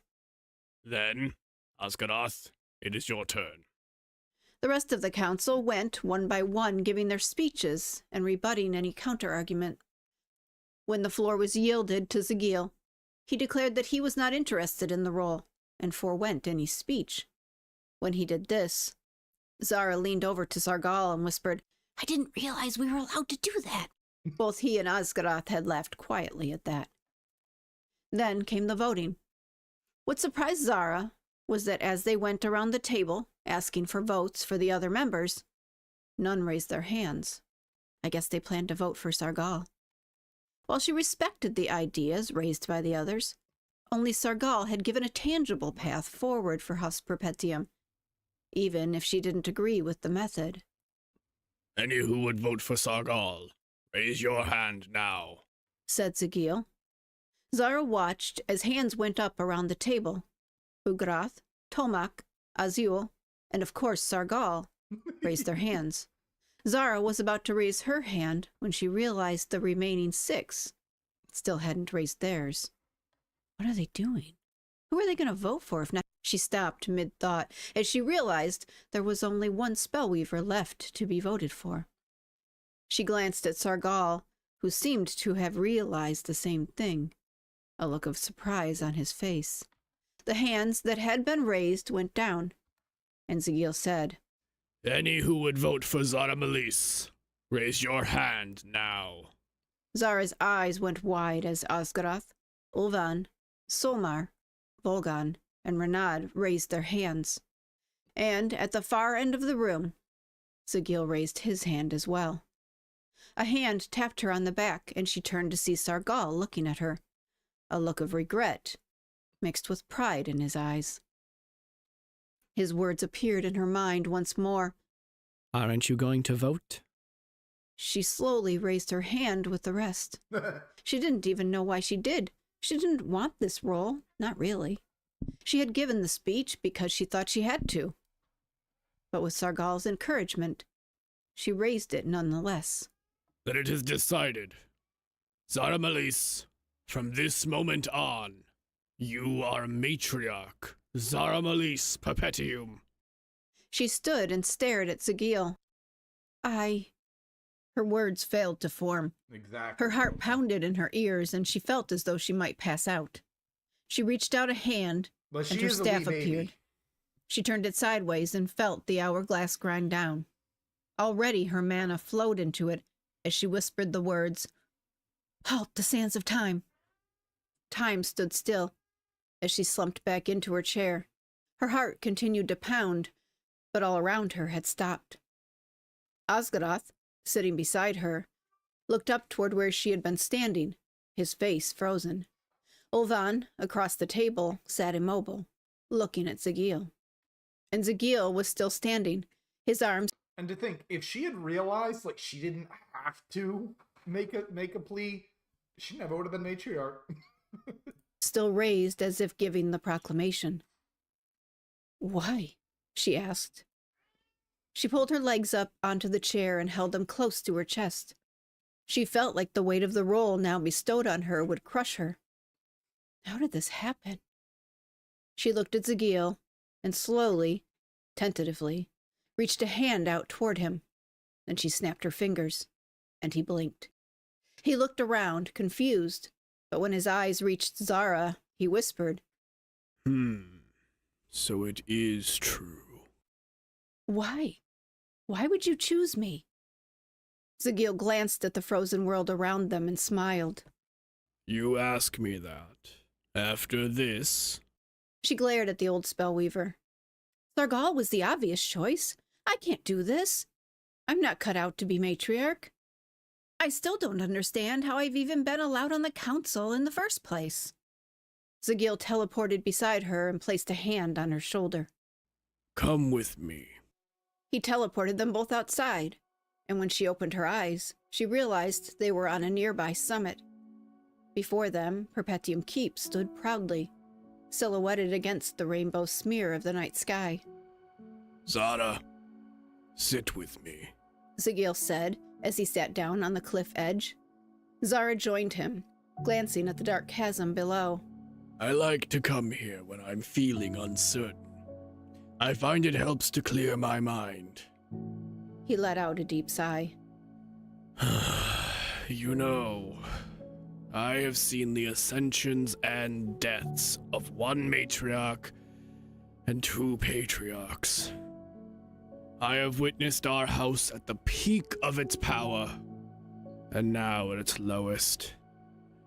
But through it all, I have never felt as uncertain about Perpetuum's future as I do now. Zara stared at the ancient spellweaver. "Zagil," she breathed.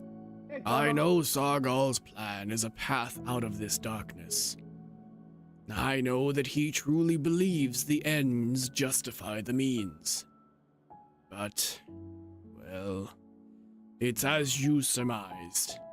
We would be damning those who entrusted us with the future to consumption by the gods. "Then why can't you be the patriarch?" she asked. Zagil smiled. For the same reason I cannot go along with Sargal's plan. It is not our way. He reached out a hand, and a stone shot free from the cliffside, floating in the air before him. He twirled a finger about the rock, and it began to spin, casting off dust as it transmuted into another shape, the shape of a flower. Finally, as the last specks of dust fell into the chasm below, Zagil teleported the stone iris into Zara's lap. Those are the only schools of magic I am capable of. Perpetuum shall always be led by those most skilled in magic. that we may ascend to the heights of the gods. It was never my place to rule. She looked from the stone flower to Zagil. But why me? Because unlike Sargal, who would tempt us toward darkness with promises of grandeur, you have given us what he couldn't. Hope. But I've made no guarantees. True. We might not succeed. But the Hellbeast is the best chance Perpetuum has without lowering ourselves to base barbarism. You remembered the meaning of what it is to be House Perpetuum, where we had forgotten.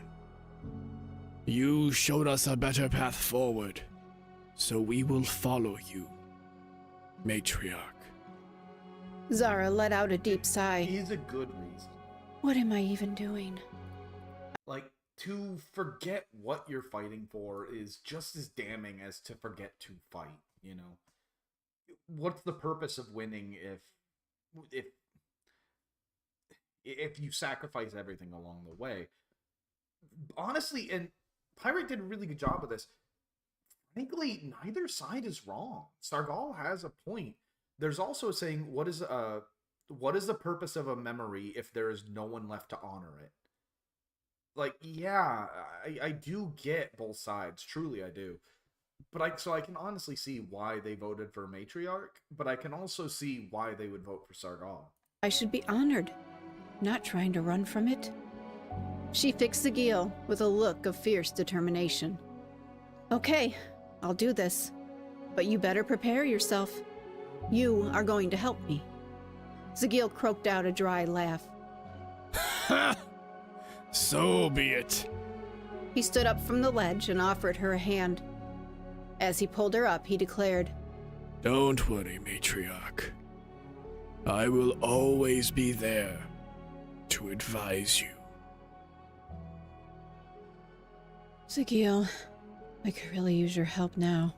The matriarch thought as she scrawled another of the possible historical answers to the riddle that was the Hellbeast ritual. A great war erupted between master and slave, god versus demon. She thought as she wrote. Terapakatus was racked with devastation? No, that's not it. Okay, I know Sweat I already fell. said this, but I really love the ritual system. Like, how that works, that it is the story of it. That is such cool magic crafting. From her chin as her mana melted away. The curse of manic decay, which Sargal had cast on her double, was rapidly burning through her mana. Oh, I know you'd be scolding me for lowering my guard like that. She thought. On any other caster, such a curse would quickly burn through all of their mana and then kill them. But Zara Malise was no ordinary caster. Her mana was decaying, and at a nauseating rate, but she could hold out for a while. Her attempts to rewind time to before the curse had been laid hadn't worked, and now she was in a race against that which she had once thought she had control over. Time. She felt the magical stone that surrounded her tremble as another blast of disintegrating flame slammed against the outside. For 300 years I waited for you to summon that damn creature! Sargal exclaimed from outside. And nothing. You've nothing to show for it. Another blast of lava slammed against the rock around her, 'Cause sending you're a fucking shock slowing it through down, and shaking dipshit. the drake bone chalk on the ground. We could have reclaimed all that was lost, but you had us waste away while your brats searched for the tomes! The matriarch's double fell back against the outside of the sphere of rock covering her true form, her most recent barrier collapsing under the molten barrage. She pushed off the stone, back to her feet. She nearly fell over as the wind roared in from the blizzard surrounding them. She steadied herself on her staff and cast a fresh barrier, layering a thin film of her bulwark of eternity over the front of it. Sargal took aim with his staff and launched another blast of eruption. It slammed into the barrier and exploded out, sending searing hot rock raining out over the sides. He recast the spell, sending another torrent of glowing lava into the barrier, and then another, and then another. The double's feet slid across the stone until she found her back against the bulwark again. Sargal, still launching lava, raised a hand and innumerable miniature stars appeared amidst the snowstorm high above. He thrust his hand down, and the stars fell. The double cast a barrier in the form of a sphere as they rained down upon her. Shocks rang out like thunder as the mini stars exploded against the magical shield. The double fell to a knee as the barrier grew smaller and smaller. As each new star crashed into the surface, it left a small tear that she had to repair. Ven? Any time now? She demanded. Almost there, matriarch, the golem replied. Another set of 3 disintegrating beams smashed into the barrier in front of the double, and at last, it collapsed. The barrier around her dissolved as a new set of falling stars shot down toward her. I don't know if this is what's happening, but I adore the image that's painted in my head of just stars raining from the sky, molten lava being thrown like snowballs, and then you just got little Ben just water. I'm coming. Location reached. The double aimed her staff at Sargal, only she wasn't aiming at him, but past him, at the small golem with ruby eyes on the other side of the patio. Colossus! She cried. The little stone golem that was Ven shook as his rocky surface began to grow. Ooh. In an instant, he towered over the comparatively tiny Sargal. The patio shook beneath the trader's feet, breaking his concentration. The falling stars winked out of existence just before collision. Sargal turned toward the deafening roar of grinding stone and saw the raised arm of the colossal Ven. Then slammed his arm down, shaking the mountain. But it hadn't hit the trader. An equally massive skeletal hand held Ven's arm mere inches away from Sargal. The rest of the bone giant finished manifesting as it shoved Ven back and stepped protectively over its summoner. Ven came to a slow stop, the edge of the patio just behind him. Obstacle encountered, Ven said, his voice far deeper now. He slammed his boulder-sized fists together, and magic sparked between them. Eradicating obstacle. Sargal aimed his staff toward Ven, but just as it started to glow, he felt the charge of mana from behind him. The double was already running for him, her staff sweeping through the air. A torrent of snow swept in from the blizzard and shot for the traitor. Just before impact, the snowflakes condensed, forming spikes of ice. The bone giant stepped in the way, the ice shattering against its massive leg. Ven swung his fist toward the bone giant, catching it on the side of the head. The impact shook the patio. The spell activated, and a secondary impact slammed into the bone giant. Gravitational waves reverberated from Ven's fist and through the giant's skeleton, sending it teetering toward the floor. Sargal's eyes went wide, and he conjured a stone cocoon around himself to block the falling giant. It crashed to the patio with a boom that echoed off the distant peaks. Fragments of the skeleton's skull fell away as it tried and failed to get back to its feet, before the baleful fire in its eyes winked out. The double, now hovering in the air above them, poured mana. Downside of necromancy. Undead don't tend to be very durable. Like, you get numbers with necromancy, not quantity over quality in necromancy, I find. Into her staff and watched as the raging snow condensed in the air, spinning together until at last it was a massive spike. She sent it flying down, aimed right for where Sargal was emerging from his stone cocoon. The double watched his lips part as his staff glowed green. A wave of emerald energy shot out from him, washing over the bone giant lying motionless around him. The summoned skeleton, its head repairing, reached up and shattered the falling ice into thousands of pieces. The double took hold of the shards, and they turned toward Sargal. Again they accelerated and shot toward the traitor, but a blast of black fire exploded out, absorbing the spikes and knocking the double back. Her barrier, only just raised in time, flashed angrily as the infernal tempest threw her to the ground. She crashed down as the tempest died. The bone giant caught another of Ven's blows. Its arm shattered as the gravitational waves rippled through it.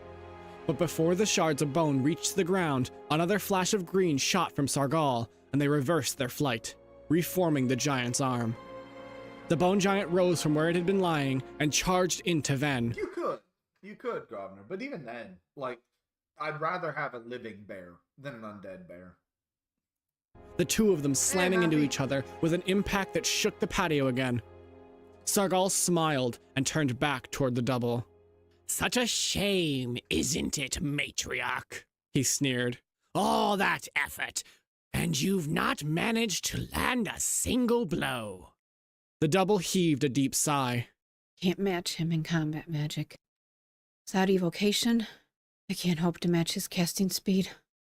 She could still feel her mana decaying. She had about 64% left, but she needed at least half for the summoning. Her thoughts drifted to Pyrite. How does he manage with so little mana? But the thought gave her an idea. It was a gamble, but for a demon like Sargal, whose skill in evocation meant he never had to deal with a close-up attacker, it might just be enough to make him panic. She grabbed her staff, and the winds intensified. The wall of falling snow around them began to spiral. She rose back to her feet and spread her arms wide as if offering herself as a target. Sargal took aim, but before he could fire, she brought her arms and the storm in. The entire patio disappeared as snow blotted everything out. The double took off, and not a moment too soon, as a blast of molten rock shot through the space she had just been. Under the cover of the storm, she cast spells on herself, both conjuration to summon the stone and abjuration for added protection. Another blast of molten rock shot through the air behind her. Her footfalls grew weighted and loud. Finally, she released her staff. She wouldn't need it now.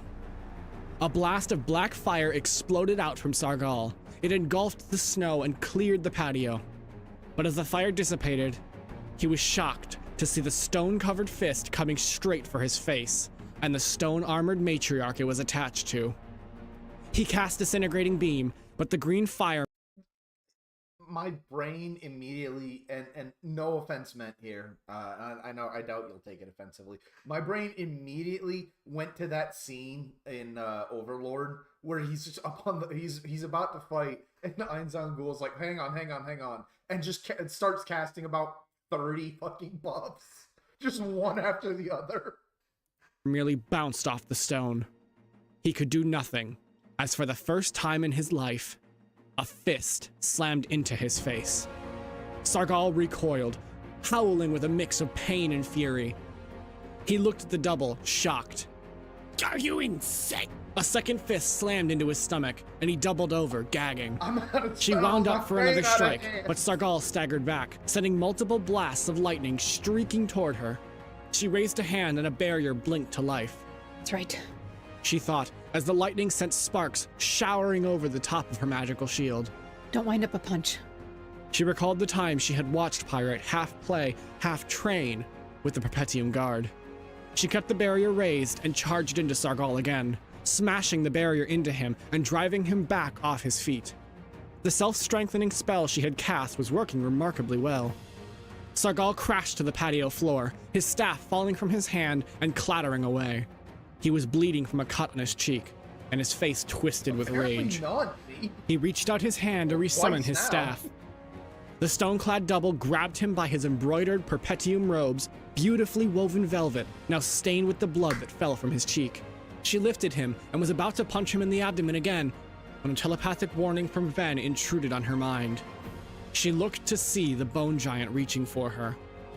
Ven tackled the enormous skeleton, and they both tumbled over the embattled casters, barely missing the demons.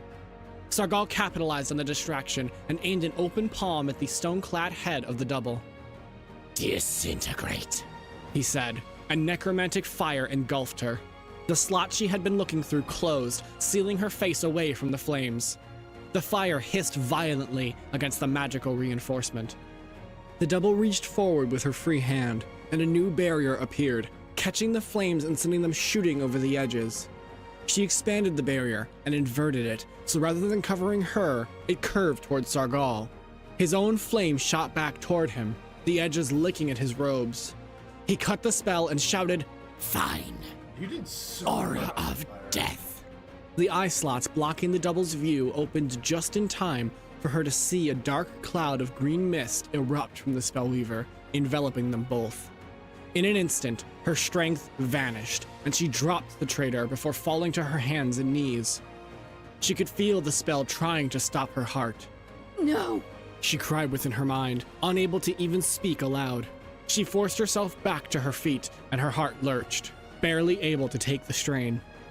Her vision darkened, but she looked up to see the charging light of Sargal's staff, now back in his hand and aimed at her. The sphere of light shot straight through the barrier, then the stone, then her.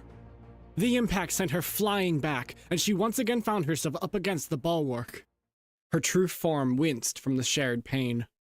Ven came stomping in, putting himself between both matriarchs and the traitor. The bone giant stood, once again recovered from what should have been fight-ending damage. It stepped in front of Sargal, who watched from the other side of the patio. I could rewind time. Is there even a point? It would just be a waste of mana. Thought the matriarch. She still had her trump card, but if she used it with so little mana to spare, she would have to ensure it would end the fight. The double still lay on the ground, glaring at Sargal. The effect of the spell was passing, but the clone was bleeding from the wound that went straight through her abdomen. Sargal had no doubt been aiming for her core, just in front of her spine, but the blow to his face must have affected his aim. She let the stone armor fall away as she forced herself back up to a knee. Why? She asked. Why do this, Sargal? This will mean the death of House Perpetuum. Sargal, still rubbing his jaw, looked at her and smiled. Fool. I'm doing this for House Perpetuum. The bone giant charged, and Ven answered. The two slammed into each other with a deafening crash, sending out bone and stone chips that clattered to the patio floor. That doesn't make any sense. How does helping Segrid do anything for Perpetuum? Sargal shook his head as the two summons battled between them. He glanced at her, and she felt his telepathic knock. He was asking her to open a link to him. She narrowed her eyes, but if he was willing to gloat, it would give her more time to figure out the last part of the ritual. Slowly, she opened a channel, being careful not to let him in too far. Ah, much better. It is so loud out here, He said. How does this help Perpetuum? She demanded, her tone short and cold. I'm not surprised you can't see it, but I really should thank you. After all, without you doing exactly as I expected, my whole plan wouldn't have worked out so well. The double's eyes widened, and the matriarch paused in her work. What? Sargal, what are you talking about? Sargal's smile deepened. Oh yes, I knew you would evacuate the house, but I also knew that you wouldn't abandon it. And so I have everything I want right in front of me. I see what you're saying. Perpetuum is safe, and both you and Segrid are in the same place. So I thank you, matriarch. The bone giant slammed its head into Ven's, and the plan was vetoed. Let it go. double watched as the two rubies that served as his eyes were knocked loose. They fell to the patio, their once shining surface darkened with cracks. Ven stumbled back, coming dangerously close to the edge. The double pushed back to her feet. Segrid and I? Why would that? She paused as the dots began to connect in her mind. What is it that you want?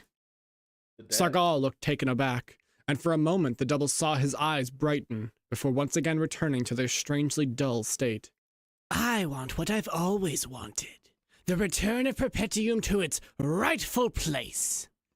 But you and the others refused to act, so I had to. The bone giant sent a stone-shattering punch into the chest of Ven. The rocky surface cracked and fell away, exposing his glowing core. Sargal glanced over at the grove. Blue light and electrical sparks shot into the air where Segrid and his honor guard battled Pyrite. Imperiosis has to be destroyed, He continued. and I gave us a solution. But no, they chose you because your pretty little speech touched their hearts. But that was when I realized there was another solution.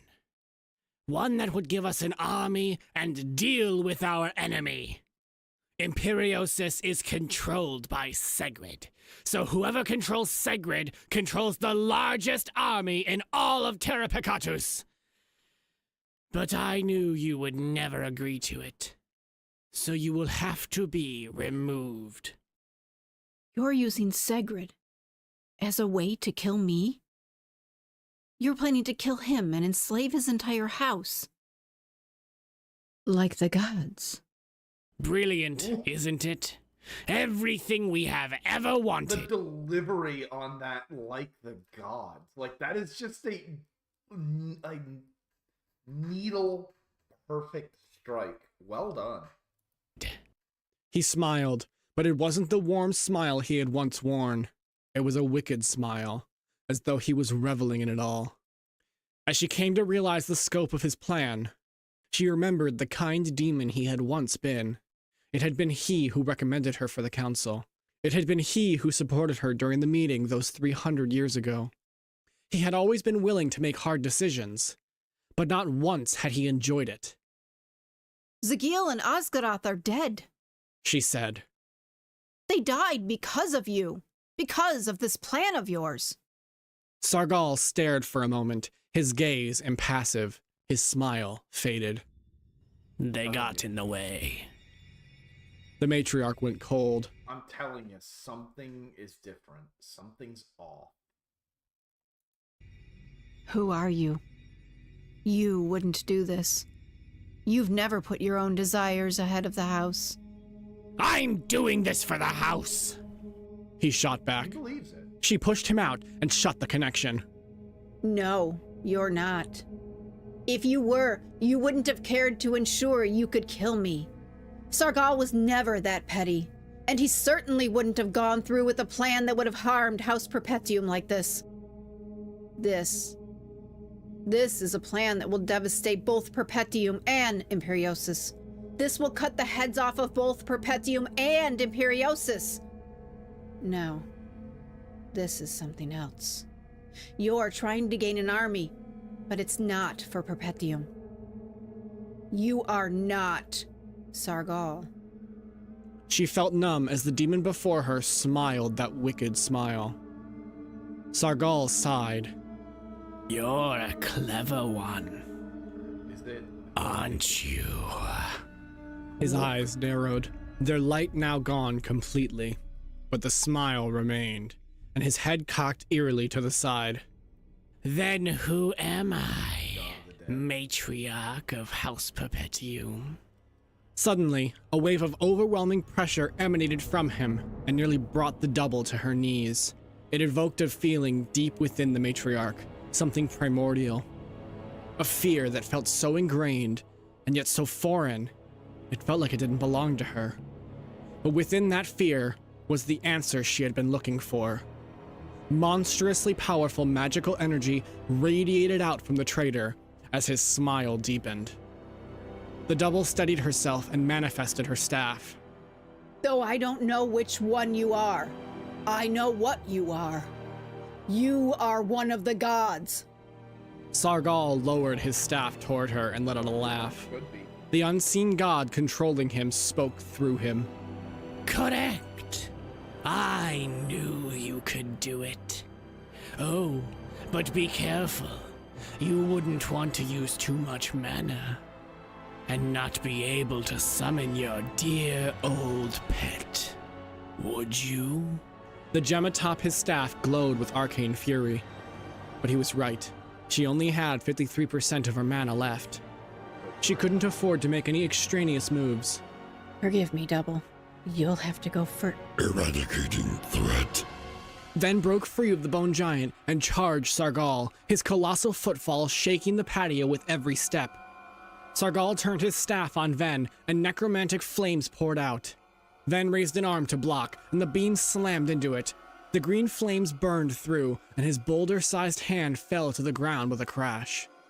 But he continued his charge undaunted as the disintegrating fire got to his chest. The Colossus was nearly on him when Sargal dragged the beam down, and it severed Ven's right leg, sending him to the patio with a thunderous boom. Finally, Sargal's spell ended, and he looked with disgust at the Colossus before him. But Ven didn't give in. He began to pull himself towards Sargal with his one remaining arm. Eradicate. He continued to report as he closed to nearly grabbing range. Protect the matriarch. Eradicate The matriarch had to fight back tears as the words boomed in her mind. She drew furiously, only a few more runic letters. Her drakebone chalk, the one Ven had brought her, was nearly used up.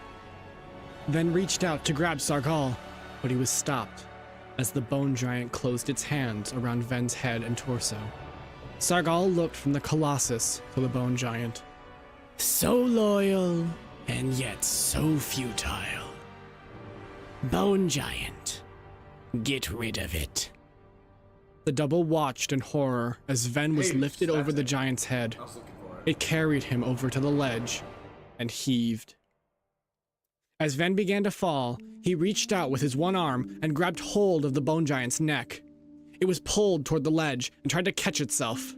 If I go, Ven declared, his rubyless eyes fixed on the bone giant's baleful sockets. you go with me. Hell yeah. The bone giant's hand slipped, and they both tumbled over the edge. Ben! She tried to catch him with telekinesis, but it was no use. Goodbye, matriarch. I hope my 91,250 days of service was to your satisfaction. Yeah. Salute The connection to cut as the being known as Ven ceased to be. She stared at the ledge where her adorable little golem had disappeared. Sargal let out a bellowing laugh. Look at you. It's pathetic. So forlorn over a simple summon. Your service was perfect.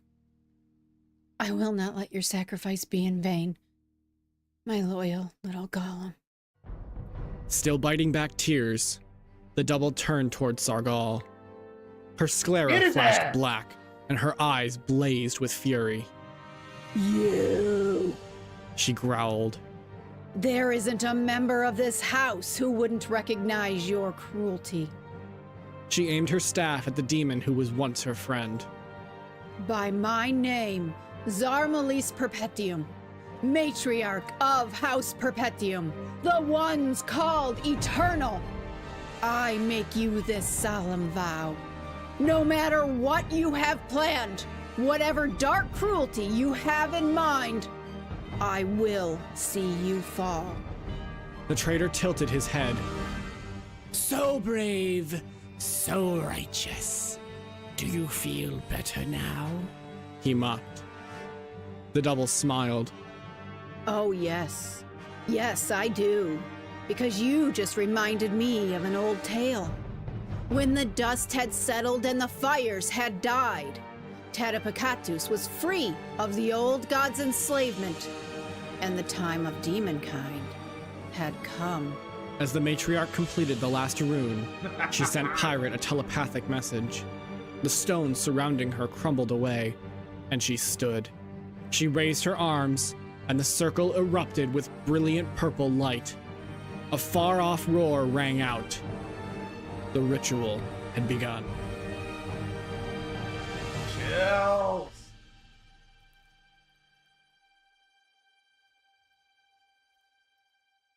Segrid turned to his honor guard, his voice desperate. Go! Ignore him and stop the summoning! He dropped his broken sword and aimed his outstretched palm at Pyrite, magic beginning to appear around it. Pyrite braced. His barrier was gone, and his anti-magic rune long since burned out. Suddenly, there was a screeching cry, and Pyrite looked to see a gargoyle, the one that had taken the electrical blast earlier, soar out from the raging blizzard. It latched onto Segrid's arm and started slashing. The second honor guard turned toward the struggling lord, raised his axe over his head, and threw. The axe tumbled end over end and sliced through the gargoyle. It went limp and fell to the ground, head no longer attached. But it had done enough. The tome was shredded, small pieces of ancient parchment falling away. Pyrite gave silent thanks to the loyal creature and raised his glaive to guard. The matriarch had started the ritual, but it would need time to complete. He had to buy that time. The second honor guard pulled a sword from a scabbard on his hip and followed Kav'Voth toward Pyrite. Pyrite glanced at his glaive's curved blade and sighed. He loved this weapon. It had been his favorite since his contract with House Equitarius. But against the two armored juggernauts, it simply wasn't enough. He focused on it and forced mana he didn't have, into it.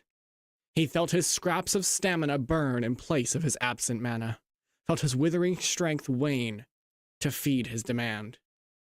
The head began to change and shrink, the metal condensing into a sphere. Spikes extended from the spherical head, and Pyrite let out a breath. His old friend's morning star complete. Osrin, I'm gonna borrow this for a bit. He smiled, as he knew what the zealot would have said. The two honor guards sprinted toward him. They were slower than before, but they were still fast enough. Pyrite jumped back, trying to gain the advantage of height. Nakaroth reached him first, his deadly axe reaching out in a heavy overhead swing. Pyrite dodged the blow, sidestepping the deadly blade and swung low, the Morningstar Great Mace slamming into the demon's red-scaled chestplate. The spiked head crushed in, and a shower of shattered scales fell, clattering to the steps. They shattered? Pyrite thought. Nakaroth staggered back, growling. The second guard crashed into Pyrite, shoulder charging him down onto the steps. The honor guard fell upon him, but Pyrite planted his boot on the demon's abdomen and kicked him off. Before Pyrite could get back to his feet, Nakaroth's axe swung down toward him again. Pyrite rolled out of the way and watched as the axe burned deep into the brick stairs. Pyrite grabbed the haft, holding it in place, and, one-handed, thrust his Morningstar into Nakaroth's skull mask. The blow rocked his head back, and he smacked the mace aside. The red demon wrenched his axe free of Pyrite's grip and raised it for another strike. Pyrite drew from his fury and exploded forward off the steps and into Nakaroth, catching the descending blow on the haft of his weapon before it had gained any speed. Nakaroth pressed down harder. He didn't need any force for the arcane weapon to do damage. It just had to touch. Pyrite was about to sidestep, let the axe fall harmlessly to the side, when he saw the gleaming sword blade. A good half of your job as honor guard is to make your lord look good. Coming for his face. Pyrite released his block and jumped back, further up the steps and away from the second honor guard's strike. But as he did, the axe fell, its magic-infused blade catching the edge of his dented chestplate. It burned through and scored the flesh beneath. Pyrite howled in pain. He backed up a few more steps, looking down at the gash in his chest. It wasn't deep, merely a glancing blow, but it hurt. The smell of burnt flesh wafted up from his smoking chestplate, and he had to swallow the nausea it induced. The honor guard didn't delay. They followed him up the steps. Nakaroth came at him again, axe swinging toward Pyrite's left. Simultaneously, the second honor guard came from the right. Pyrite jumped back again, and the blows swung through the air before him. He had to focus on the axe, but without his helmet, the second honor guard could kill him just as easily. He needed to separate them, but if he focused on one, the other would pass him by and go after the matriarch. As he considered, they approached again, weapons raised. Pyrite decided, and launched forward with his failing strength into the second honor guard.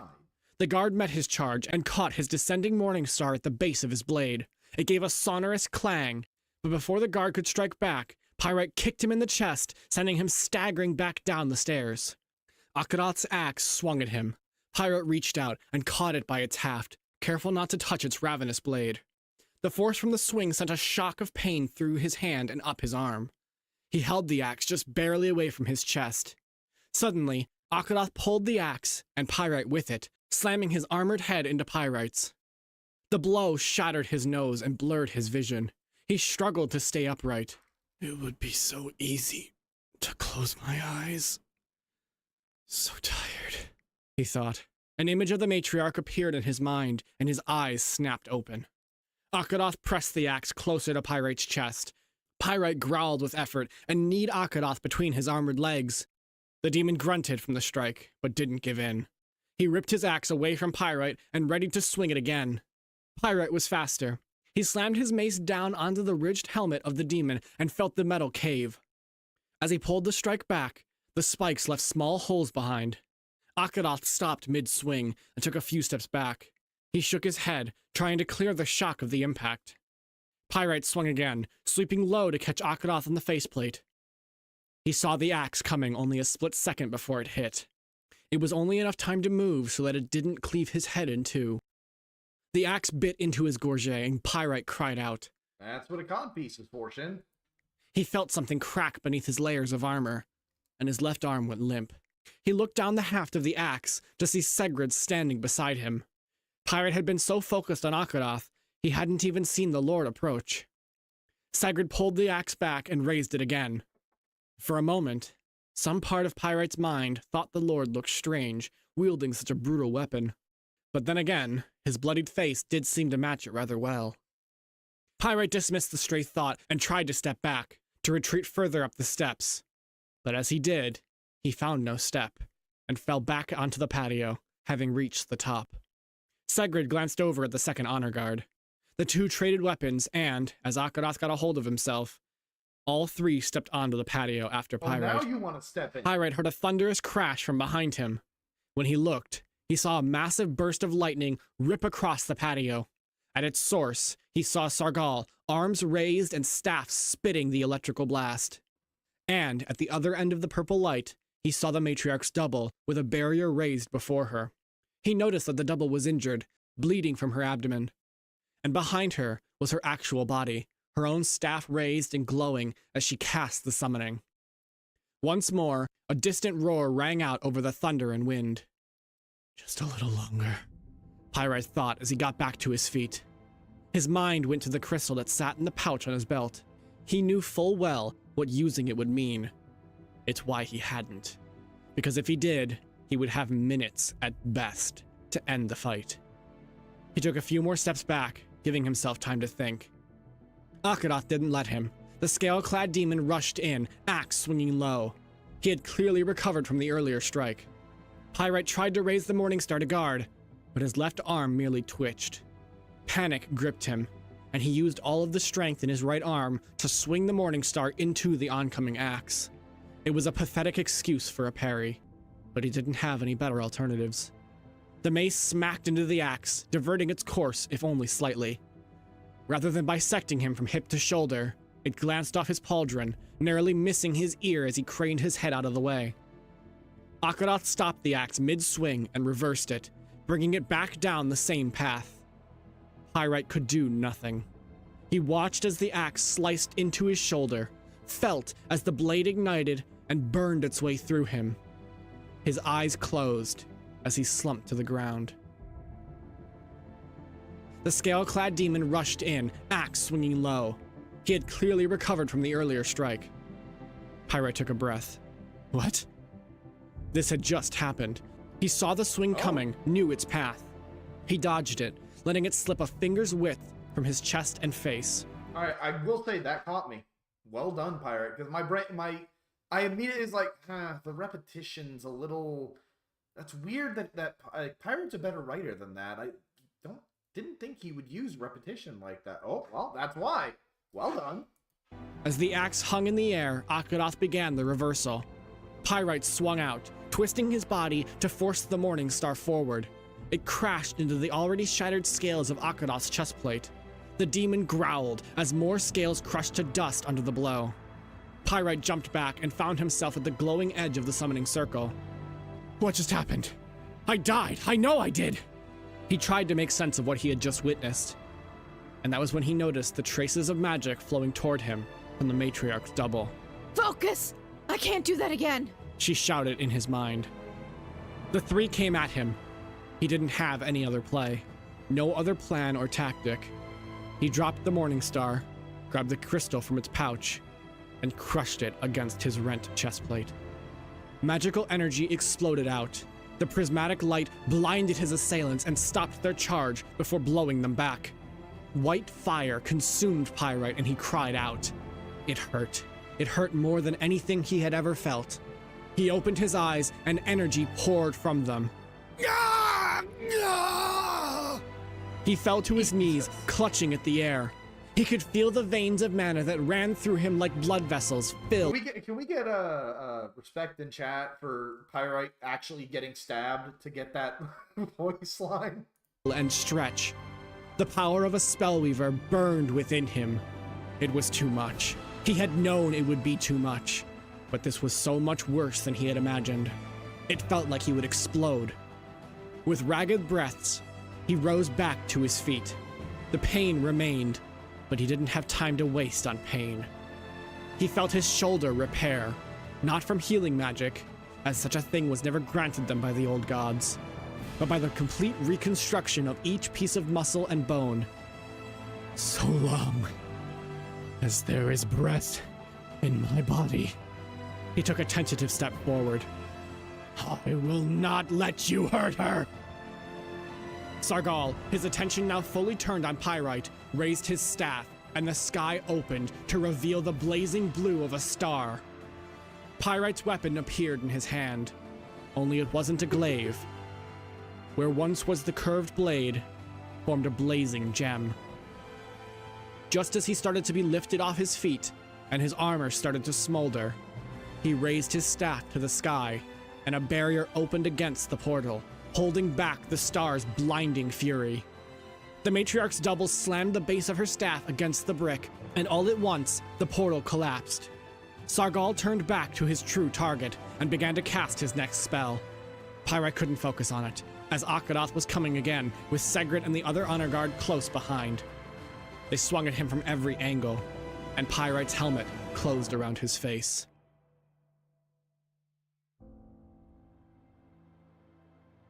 The matriarch poured her mana into the circle. She could feel it draining into the summoning. On the far side of the patio, the deity controlling Sargal glared through his eyes at her. Any semblance of her old friend had faded. You think this matters? You think you've won because you started this disgusting excuse for magic? The monster's voice twisted with rage. Mad about it. You will kneel in my presence, slave. He stretched out his hand and, as if grasping hold of something, clenched it shut. The matriarch felt her. You good, Shin? I'm not getting drop frames on my side, so YouTube's freaking out. Because I want to make sure Shin gets to enjoy this too. And yes, by the way, we're doing the epilogue too, so we will go a little late today.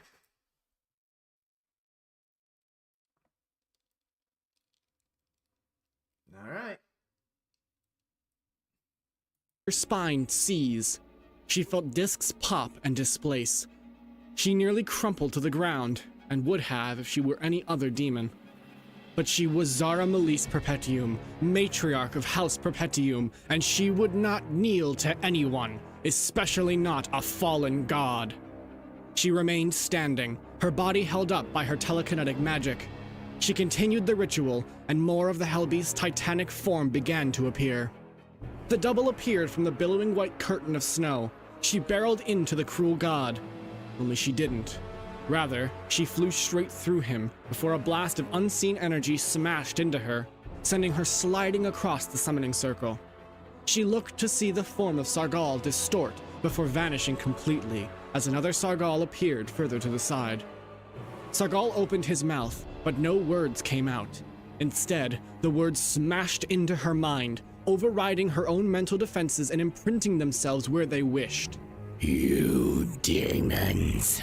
Boomed the dark voice. Always thinking you have it all figured out. The arrogance of your disgusting, grasping little species. I told Alphion you were a mistake. I told them all the risk you posed. But they didn't listen. They never listen. The matriarch felt nauseous as the dark god's deafening voice thundered in her ears. She felt herself grow faint. Get out of my head, tyrant! Sargal walked forward and stood over the fallen double, pinning her staff to the brick with his foot. He reached back with his staff and swung it down toward her. The matriarch and double screamed as the soul lash ripped across their conjoined soul, and the matriarch felt something in her consciousness snap. You will listen when I speak.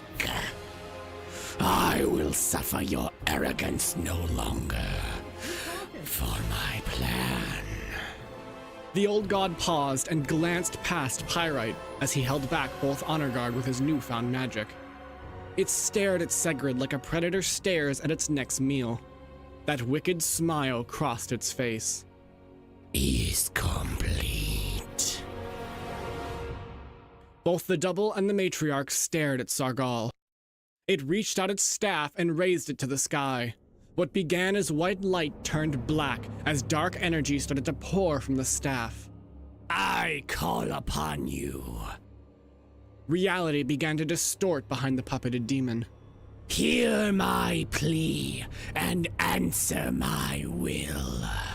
The matriarch, barely able to spare the focus, reached out with her hand and telekinetically pulled the double away from the old god. She recognized this spell. It was as old as it was forbidden, as old as demonkind itself. It was a spell that would mean the death of everyone present. Heus of death and decay, of fate and what will be. Heed me. The distorted reality behind Sargal twisted until at last it resembled an enormous set of closed eyes. The double pushed herself to her feet, fighting off both the horrible pain of her twisted spine and damaged soul. Just behind her, the Hellbeast manifested, and a low growl permeated her entire being. And she felt, just for a moment, her mana swell. Cast me your gaze and grant me your power. Hear me as I say. She would only have minutes, but that had to be enough. The staff in Sargal's hand dissolved as the eyes behind him began to part. He raised his hands and exclaimed, Open the eyes of Heus. Halt the sands of time! The double turned her staff, and the hourglass obeyed. All was still. The world around her, cast in inverted colors, froze as the hourglass completed its turn. Beside her, Pyrite was motionless, glaring at his opponents. Segrid, just rising to his feet from where Pyrite had thrown him, stood immobile, his eyes wide with distress. I was just thinking before that shit. How long can you move and stop time? her. Sargal still had his arms raised, the eyes behind him only partially opened. She tried not to look into their Stygian depths, for she knew that even if only partially enacted, the power of the god of death could easily destroy her, or at least drive her mad. But she didn't have time to focus on that. Her mana was trickling down like the sands it held still. She walked toward Sargal, and as she drew close, she saw the threads. Attached to him, like strings to a puppet, were faint lines of magical thread. She followed them up to the puppeteer high above. It towered over them, a figure of starlight taken form. As her eyes focused on the god, she swore its face changed, but finally, she realized it wasn't a god, but a goddess, as she saw the features in that leering smile. Amadus. Goddess of enchantment. That made sense. Of course, the goddess of enchantment would have been the one to corrupt and then puppet Sargal. The double pointed her staff toward the air behind Sargal and poured her dwindling mana into it. She had planned on killing Sargal. That was the only way to free him of Amados's enslavement after all. But that was no longer possible. Magic, like what he had just started to cast, was forbidden because it was not just magic, but a direct request of the gods. And, as with anything to do with the old gods, it exacted a heavy price. Sargal was no longer able to die. He was, for all intents and purposes, immortal. But he would, from now until eternity, decay endlessly. Always aware of the pain of his body turning to dust, but powerless to stop it. The double imagined a place. She imagined darkness.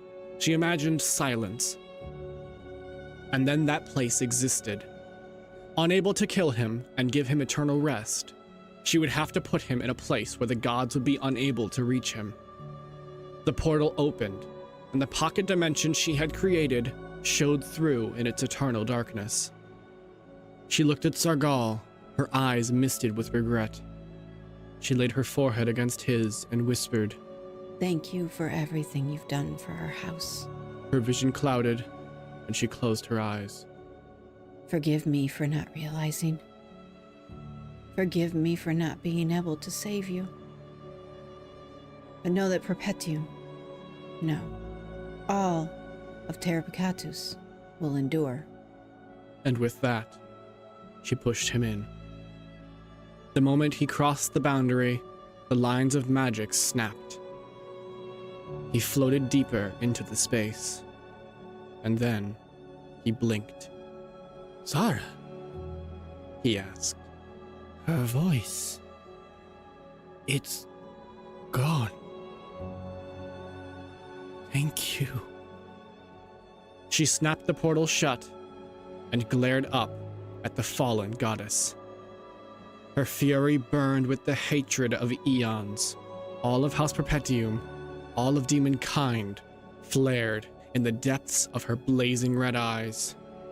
It is said She began, knowing the tyrant above her would hear. that one day the old gods will return.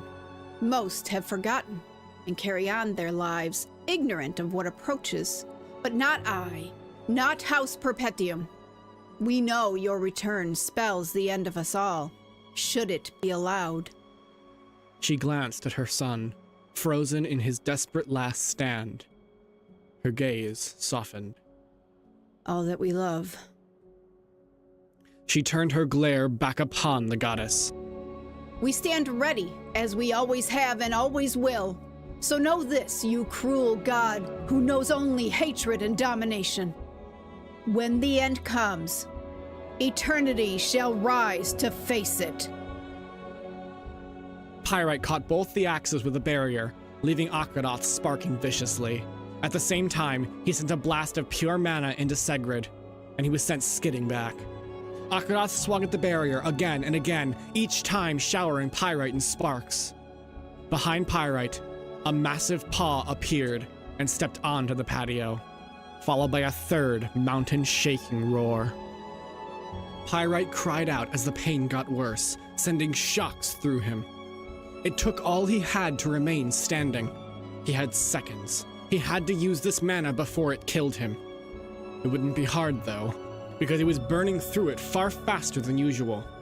He dropped the barrier, and both axes came at him. He opened his hand, and a portal ripped open before him. As the axe blades were consumed, he snapped it shut, leaving both honor guard holding only the darkwood hafts. Pyrite dropped into guard and brought back his staff, as it reformed into its familiar curved blade. Pyrite was not a caster, not really. His lack of mana had been the sole source of most of his life's hardships. Ostracization, bullying, and failed expectations had been the gift of his so-called failure. He tightened his grip and felt the magic flow. The edge of the blade began to glow a deep purple. But despite his failings, he had long fantasized about what he would do with his magic if he had it. The matriarch had her powers of creation. Zagil had the void. Oz had his fire. But Pyrite was not like them. He wasn't a caster like them. He wasn't the caster Perpetuum had expected him to be. Pyrite was a warrior. He swung out, the magic leaving a trail as it swept in an arc toward the second honor guard. The guard tried to jump back, but found his way blocked by a barrier. There would be no escaping this. A foot of steel never runs out of mana. The guard caught the blade on his vambrace and screamed as the displacing edge teleported each individual atom out of the way.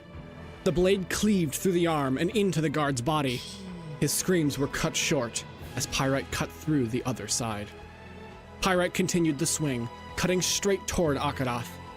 A part of him grieved that it had come to this, but he found solace that he was freeing his old friend from eternal enslavement. When the blade contacted the red scales, it stopped. Pyrite's eyes went wide. Dragon scale! Then aloud he said, "No!" Wait. He swung again, this time from above, but as the blade slammed into the metal helmet, the spell died. It had burned through too much mana to sustain any longer. Akarath gave no response as the blade clanged off his helmet. He grabbed Pyrite's weapon by the haft and pulled him in before kicking him so hard his chest armor collapsed, caving into his chest. Pyrite was sent flying back. Pyrite's vision fluttered on the edge of darkness. No, he thought. It can't end like this. As he flew, he saw Segrid standing off to the side. He watched as the matriarch's double appeared behind Segrid and grabbed him before she turned to stone, holding the Lord securely in place. Mustering the last of the mana, he felt a new weapon form in his hand. But it wasn't his glaive, or his winged spear, or even the Morning Star. It was the spear of another. Inamed, guide my hand, he whispered, cast the delayed spell, and threw as his eyes closed. The matriarch watched as the spear left Pyrite's hand. It shot towards Segrid as a blurred line. As it did, the red honor guard jumped in front of his lord, ready to catch the oncoming spear. But as his hands closed around its haft, it vanished, and his arm swung through empty air. There was a gasping cry, and they both looked to see the spear protruding from the Lord's chest.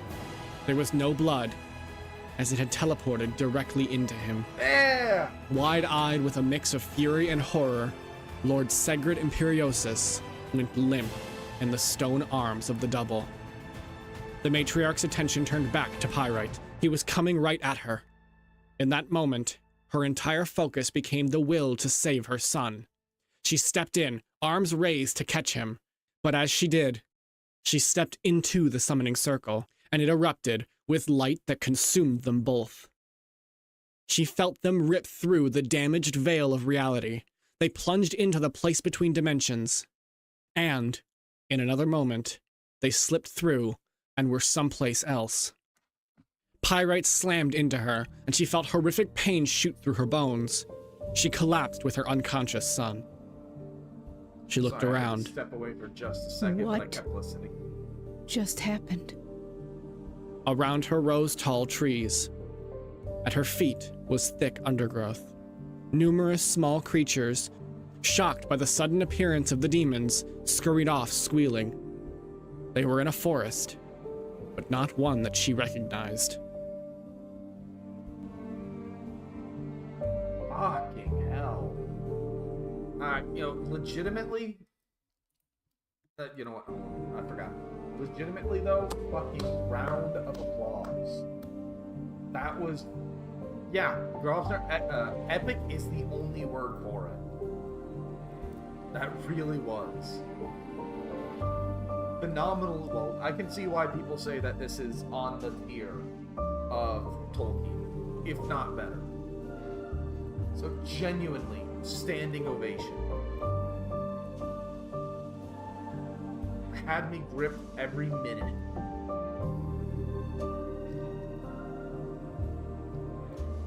And we're still gonna do the epilogue, but damn.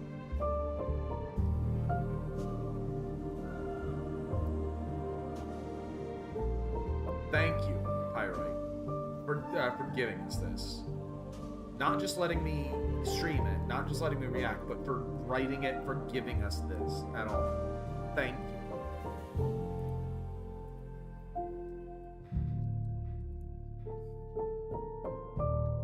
And so, oh, I already had the epilogue up.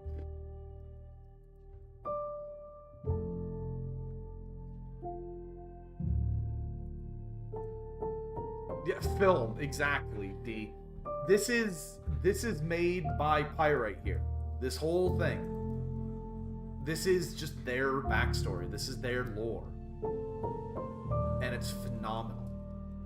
It is legitimately one of the most inspiring things I've had the... Really? The song is the motif of the act. It starts with is the song that plays during Ven's death and plays at the end. Nope, get that out of here. Absolutely, you should. It is a great listen. It's all audio, so it is absolutely worth listening to. Oh. The Fall of Eternity.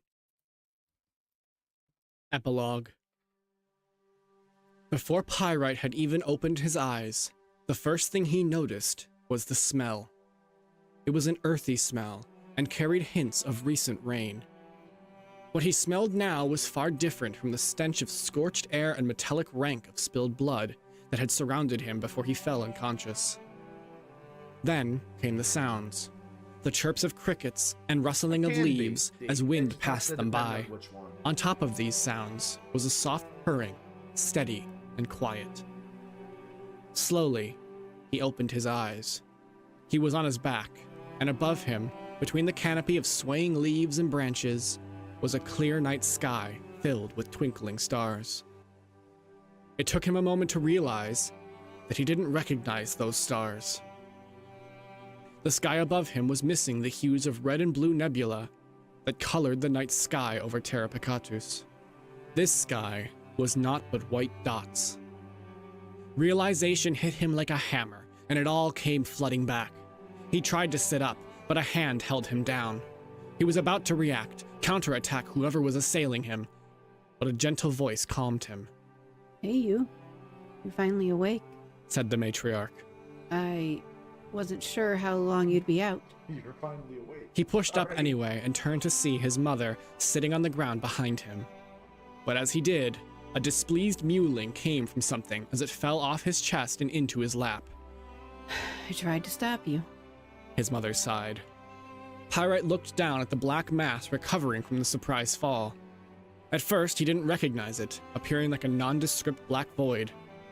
But then, two golden eyes opened and stared up at him. It was a hellcat, but one unlike any he had ever seen. It was tiny, for one, and was missing the characteristic red eyes that hellcats always had. He reached down and grabbed the little creature by the scruff of its neck, lifting it so he could inspect it closely. Matriarch, what is this? He asked, with a sidelong glance at her. She looked away, embarrassed.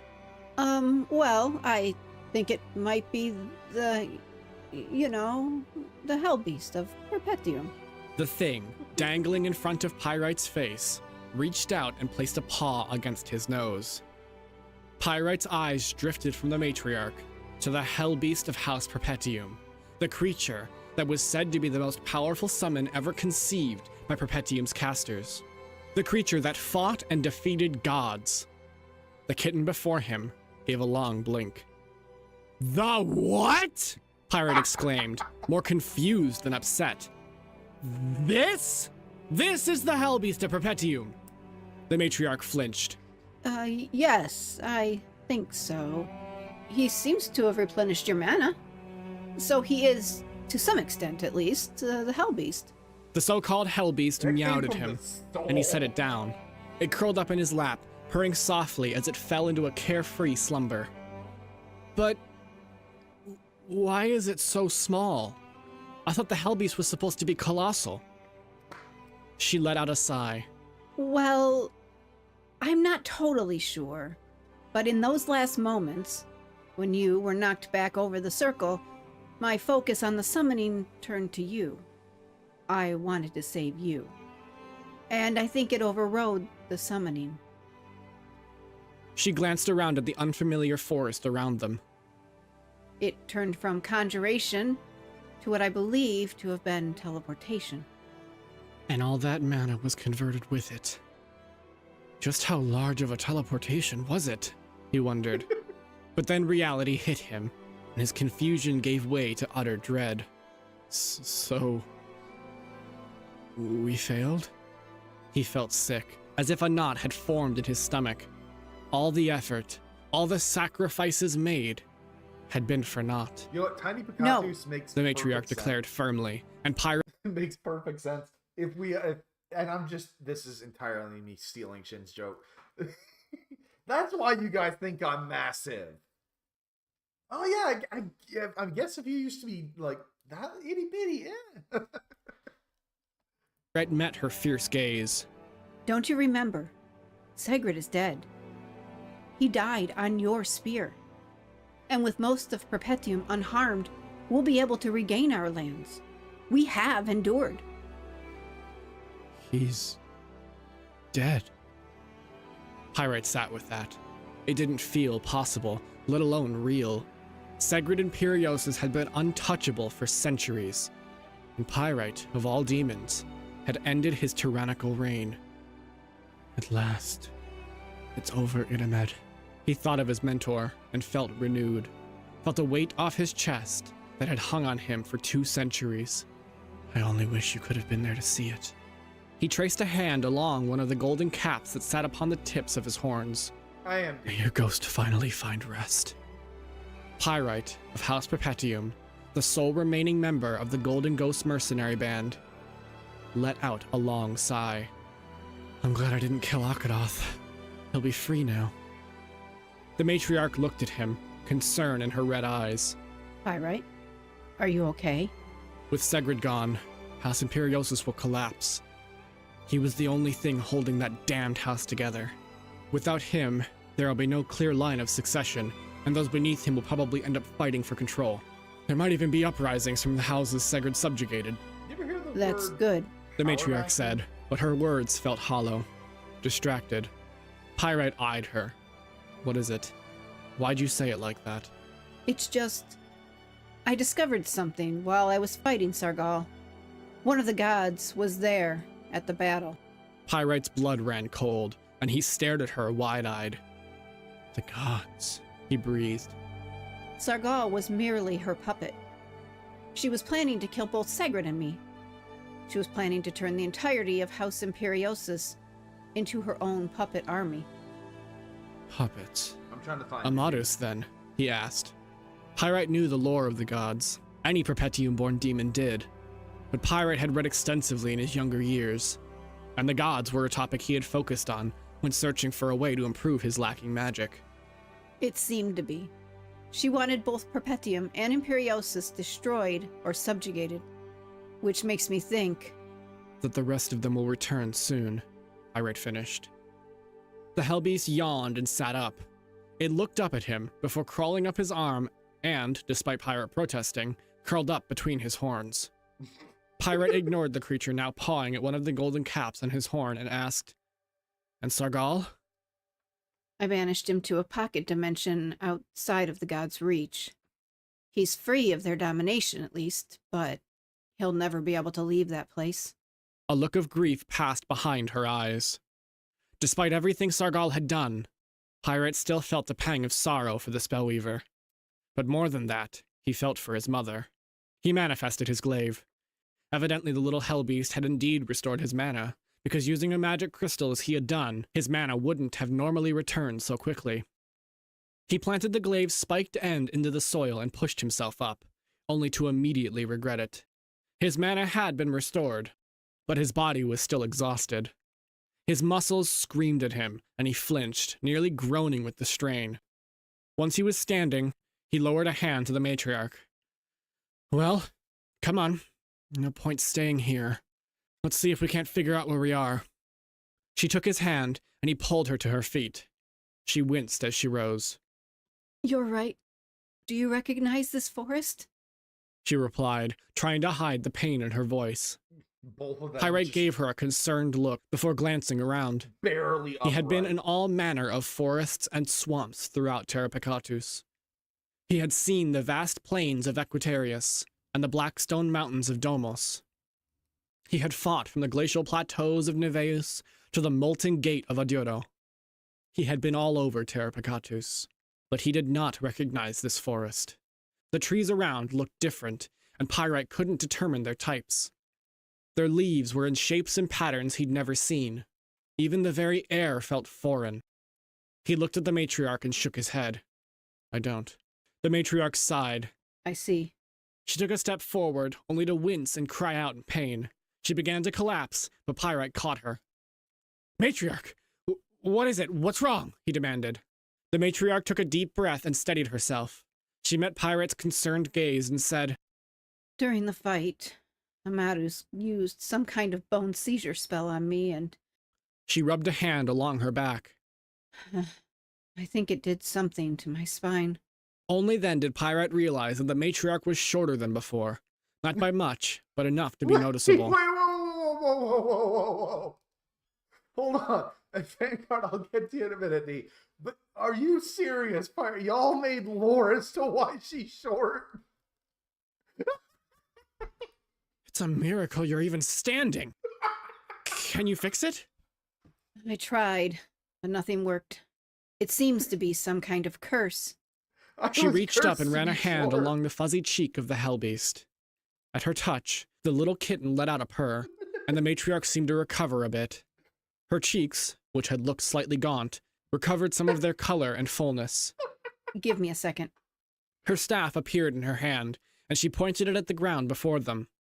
A small sphere of purple glass blinked into existence, and as the shining gem atop the matriarch's staff began to glow brighter, the sphere doubled in size.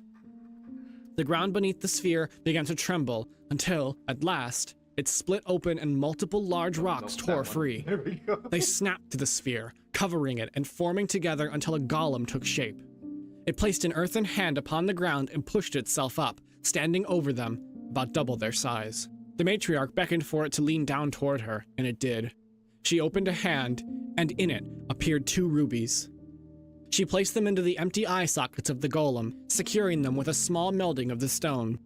She then placed her hand on the golem's cheek. You are Ven.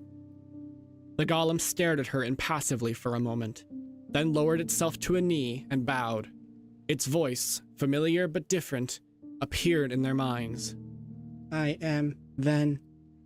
I am at your service, matriarch. Nah, matriarch, it's fine. Pyrite it's noticed fine. the matriarch's See, eye. This is why you should lean into Tiny Picatus. It's not that you were made shorter when you came here. You just didn't get grown as much as Pyrite, that's all. Eyes grow cloudy as one tear rolled down her cheek. I know you will be as wonderful as your predecessor. They walked quietly. Ven, in his enlarged form, carried the matriarch as he stomped alongside Pyrite.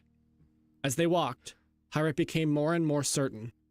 Have you ever seen trees like these? And the stars? The sky is empty. Where are the nebula? The matriarch looked up at the star-dotted sky. I don't know. She whispered. I recall us passing momentarily through the void. But where else could we be but Terracatus? Pyrite Pyrite just listening to us turn his glorious, wonderful frozen world that he's put so much love and passion to. Me and Shin just like, hey, it's itty bitty. sighed, but as he did, his breath caught. Through the thinning trees, he saw light. He took his glaive in both hands and set off at a run. As he exited the trees, he froze. What he saw made his heart skip a beat. What is it, Pyrite? The matriarch asked telepathically. Lights, he thought. And as Ven came to a stop beside him, he pointed with his glaive. There, far in the distance, glowed a city unlike either had seen. Buildings of metal and glass, built tall and thin, towered high into the night sky. From their many windows burned a light that seemed to chase away the stars with its radiance. The entire city seemed to emanate that yellow glow, as if ablaze, but neither of them saw any fire. Matriarch? Pyrite began. Where are we? The matriarch stared, wide-eyed, at the strange metal city. I don't know, but I don't think we're in Terrapicatus anymore. In the realm of Earth, humans reign supreme. All across this blue world's surface, innumerable human nations rule the many regions of this realm. But this is a world without magic and without demons. That is to say, demons are not welcome here. The many religious organizations did not take kindly to the appearance of those with magic and horn. And now, 50 years after first finding themselves stranded in this strange realm, these two demons have remained in hiding. Pyrite attempted to find work as a mercenary, but with his lacking mana, he found he was unable to keep his horns and red eyes hidden for long. Repeatedly, he was chased away. And so, with much downtime, he discovered the many electronic devices that were increasingly being invented to provide entertainment. But more than that, he dedicated his time to chronicling the adventures he had been on, the places he had seen, the people he had met, and the world of Terrapicatus he had lost. Even if only in this realm, he would not let all that had happened be forgotten. The matriarch didn't have Pyrite's issue. Though her mana was diminished from Sargal's curse, she still had enough to remain hidden amongst the humans. She found work as a doctor in an attempt to find a solution to her cursed back.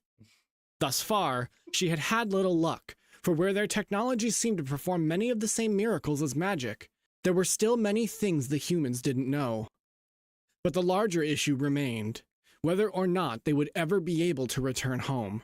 Her attempts to recreate the dimension-leaping ritual had yielded no results. But she wasn't done trying. Pyrite pressed the period key one last time and sat back in his chair. The glowing screen before him was blindingly bright in his dimly lit room. He couldn't wait for the program he was using to finally implement a dark mode. Music blared in his headphones, and he tapped his pen against his journal. He read and reread the last line to make sure it sounded right. Finally, he thought, good, and let out a deep sigh. It's done. The back door to the house opened and shut, and Pyrite took off his headphones. He stood, and with a flush of mana, his pen turned into his glaive. The matriarch isn't supposed to be home this early. No problem. Did the hunters find us again? He crept to his office door and peeked out. But as he did, the hellbeast trotted by, tail high and eyes beaming. Pyrite turned his glaive back into a pen and slipped it into his pocket. If the hellbeast was acting like that, it could only be one person. Pyrite found her taking off her shoes. Matriarch Zara Malise Perpetuum, his mother, sat next to the door, wearing a doctor's lab coat and lacking her proud horns. Pyrite hated the look, always felt it made her head look empty. Thought the same thing for himself when he tried. On the bright side, it looks like she's still moving well. That surgery really did help.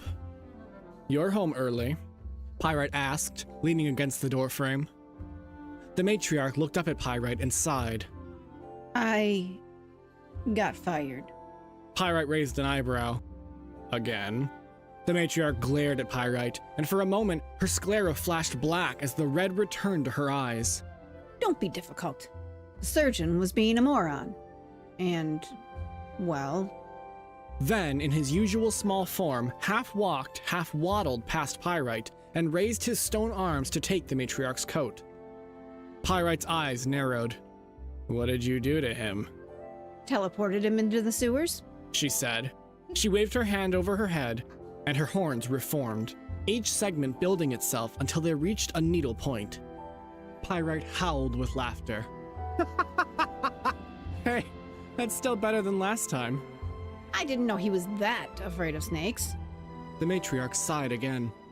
I'm not sure I can keep doing this doctor thing. And I guess we're gonna have to move again. Pyrite continued to laugh. Once he had finally contained himself, he said, Well, anyway, come here. There are two things I want to show you. He led the way back to his office and pulled up a video on one of his side monitors. Yeah, that's a good point. That's a good point, Shin. Look, demons aren't all evil. The religious organizations have us all wrong. What? No, stewards with you. And snakes with you.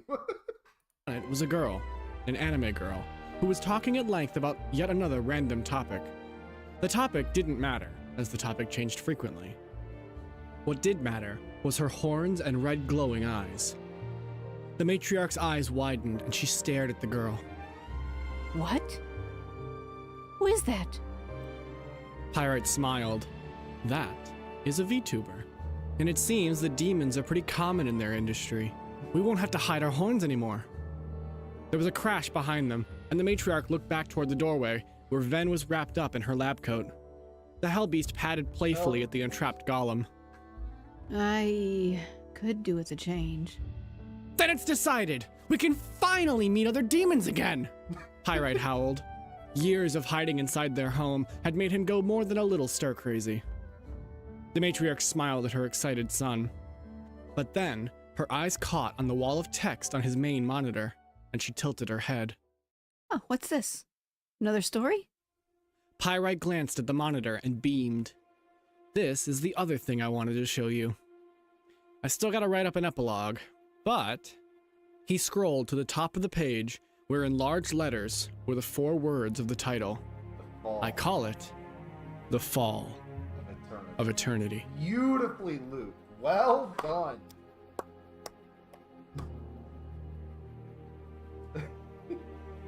That is gorgeous. Well done, Pyrite. Thank you. I'm sorry though, I'm still gonna be laughing. I'm still gonna be laughing at the idea of No. It was a curse, that's all. It's and I don't worry, Nature. I'm also giggling at the idea of Pyrite just sees that a VTuber is like, wait a minute. I want to imagine the moment he realized, wait, hold on. Wait, you mean that not every... Oh, crap. What's up, Shin? Damn it!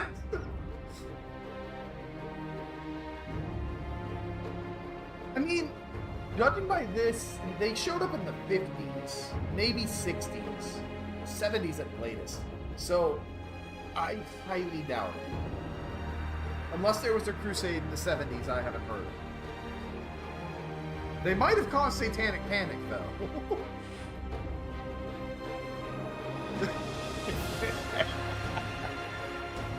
Yeah, amazing work from the artists as well.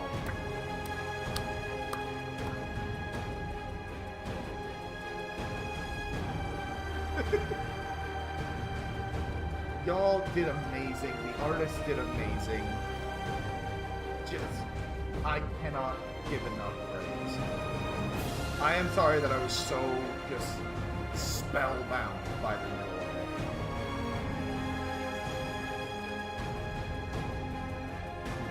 it. Nature, hell yeah. I did not expect the love of Black Sabbath here. I'm not complaining though. This was well worth it. Thank you again, everybody in chat, every single person. Thank you, Pyrite. Amazingly done, and thank you for sharing it with us. Get out of here.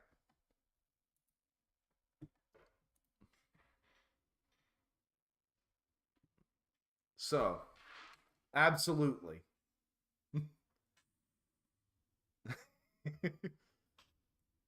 So, thank you everybody for watching. Thank you again for Pyrite creating this. This was actual art. Like, no ifs, ands, buts, no mincing of words. Artistry. It was... I've been putting it off for way too long.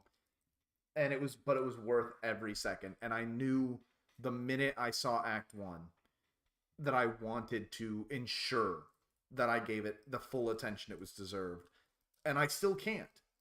I still can't because this shit deserves to be on theaters. This shit deserves to be in every single audiobook format you can find. But my little audience, I'm so happy that I can spread it to as many people as I can, even though the majority of you have already heard it. But still, thank you. I am without words. And I'm also not entirely stalling just to get my outro up. I gotta download the outro. It honestly, like I said, every Act 3 was just an absolute roller coaster the entire way. That so many times I caught myself just like literally screaming in my own head, "You're streaming, dumbass! Say something!" So, yeah, I got nothing. You have a talent isn't enough word. You have a gift for this, Pyrite. It's reacception. Let's see. Let's see. So, for those who I sent the other day, Hiro is streaming as well. I'm gonna check Twitch to see if there's anybody else. No offense to her, I'm not a fan of rating the same person multiple days in a row because everyone did. Oh, do I? Perfect. This is going back inside the community. For those of you who have Twitch, oh, I'm sorry, Shin. Get some sleep, brother, friend, whatever. Get some sleep. Rest, Chaos friend. Hush. I am stalling my ass off. But come on. There we go. So, for those of you who can go to Twitch, I'm sending you over to Freyaleska.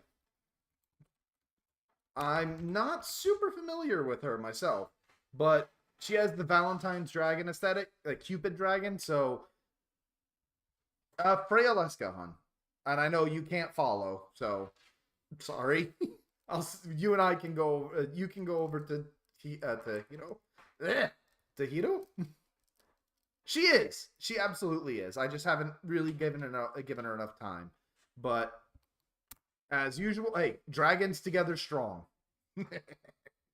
So, thank you everybody for watching. I appreciate it, and this has been definitely worth it. So, have a good night, everybody. Have a good weekend. Take care of yourselves. Take care of each other. And as always, I say it every single time. Well, you know, I actually haven't said this in a while. So not only do I want you to stay golden, as I always do, but more importantly, thank you for giving me your time. Because time it's something that you can never be replaced. It's something that it's more valuable than anything that you could give me, any treasure that I can have, because time, you can't ever get more. And you give it to me. And your time is mine now. And I'm not giving it back. Take care.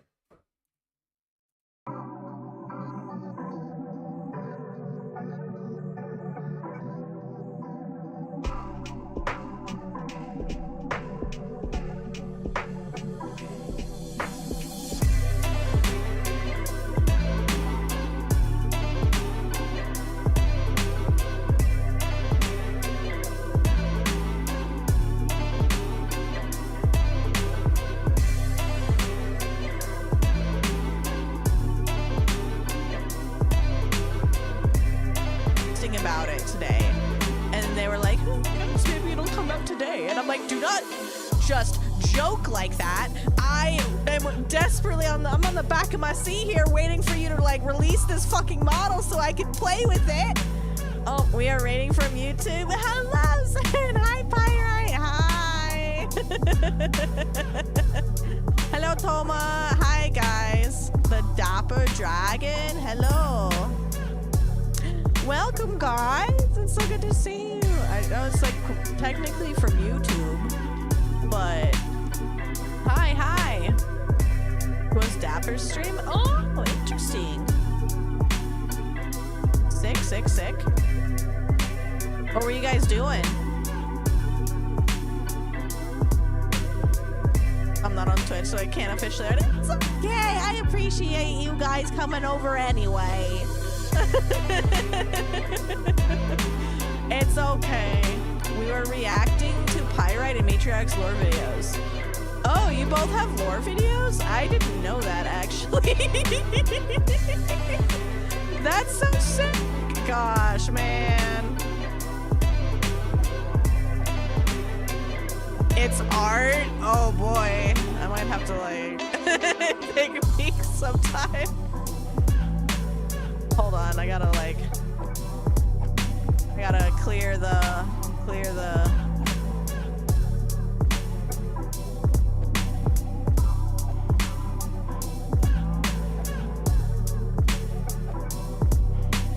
there's too many of you. I need to like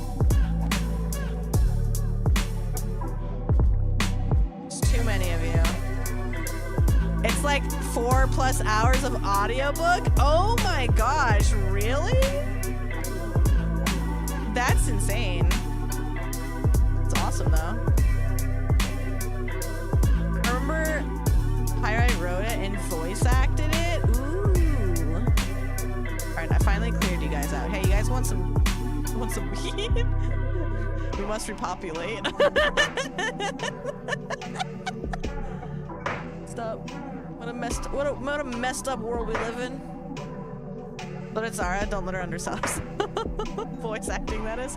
Oh, that's so cool though. That's awesome that you both kind of like did that.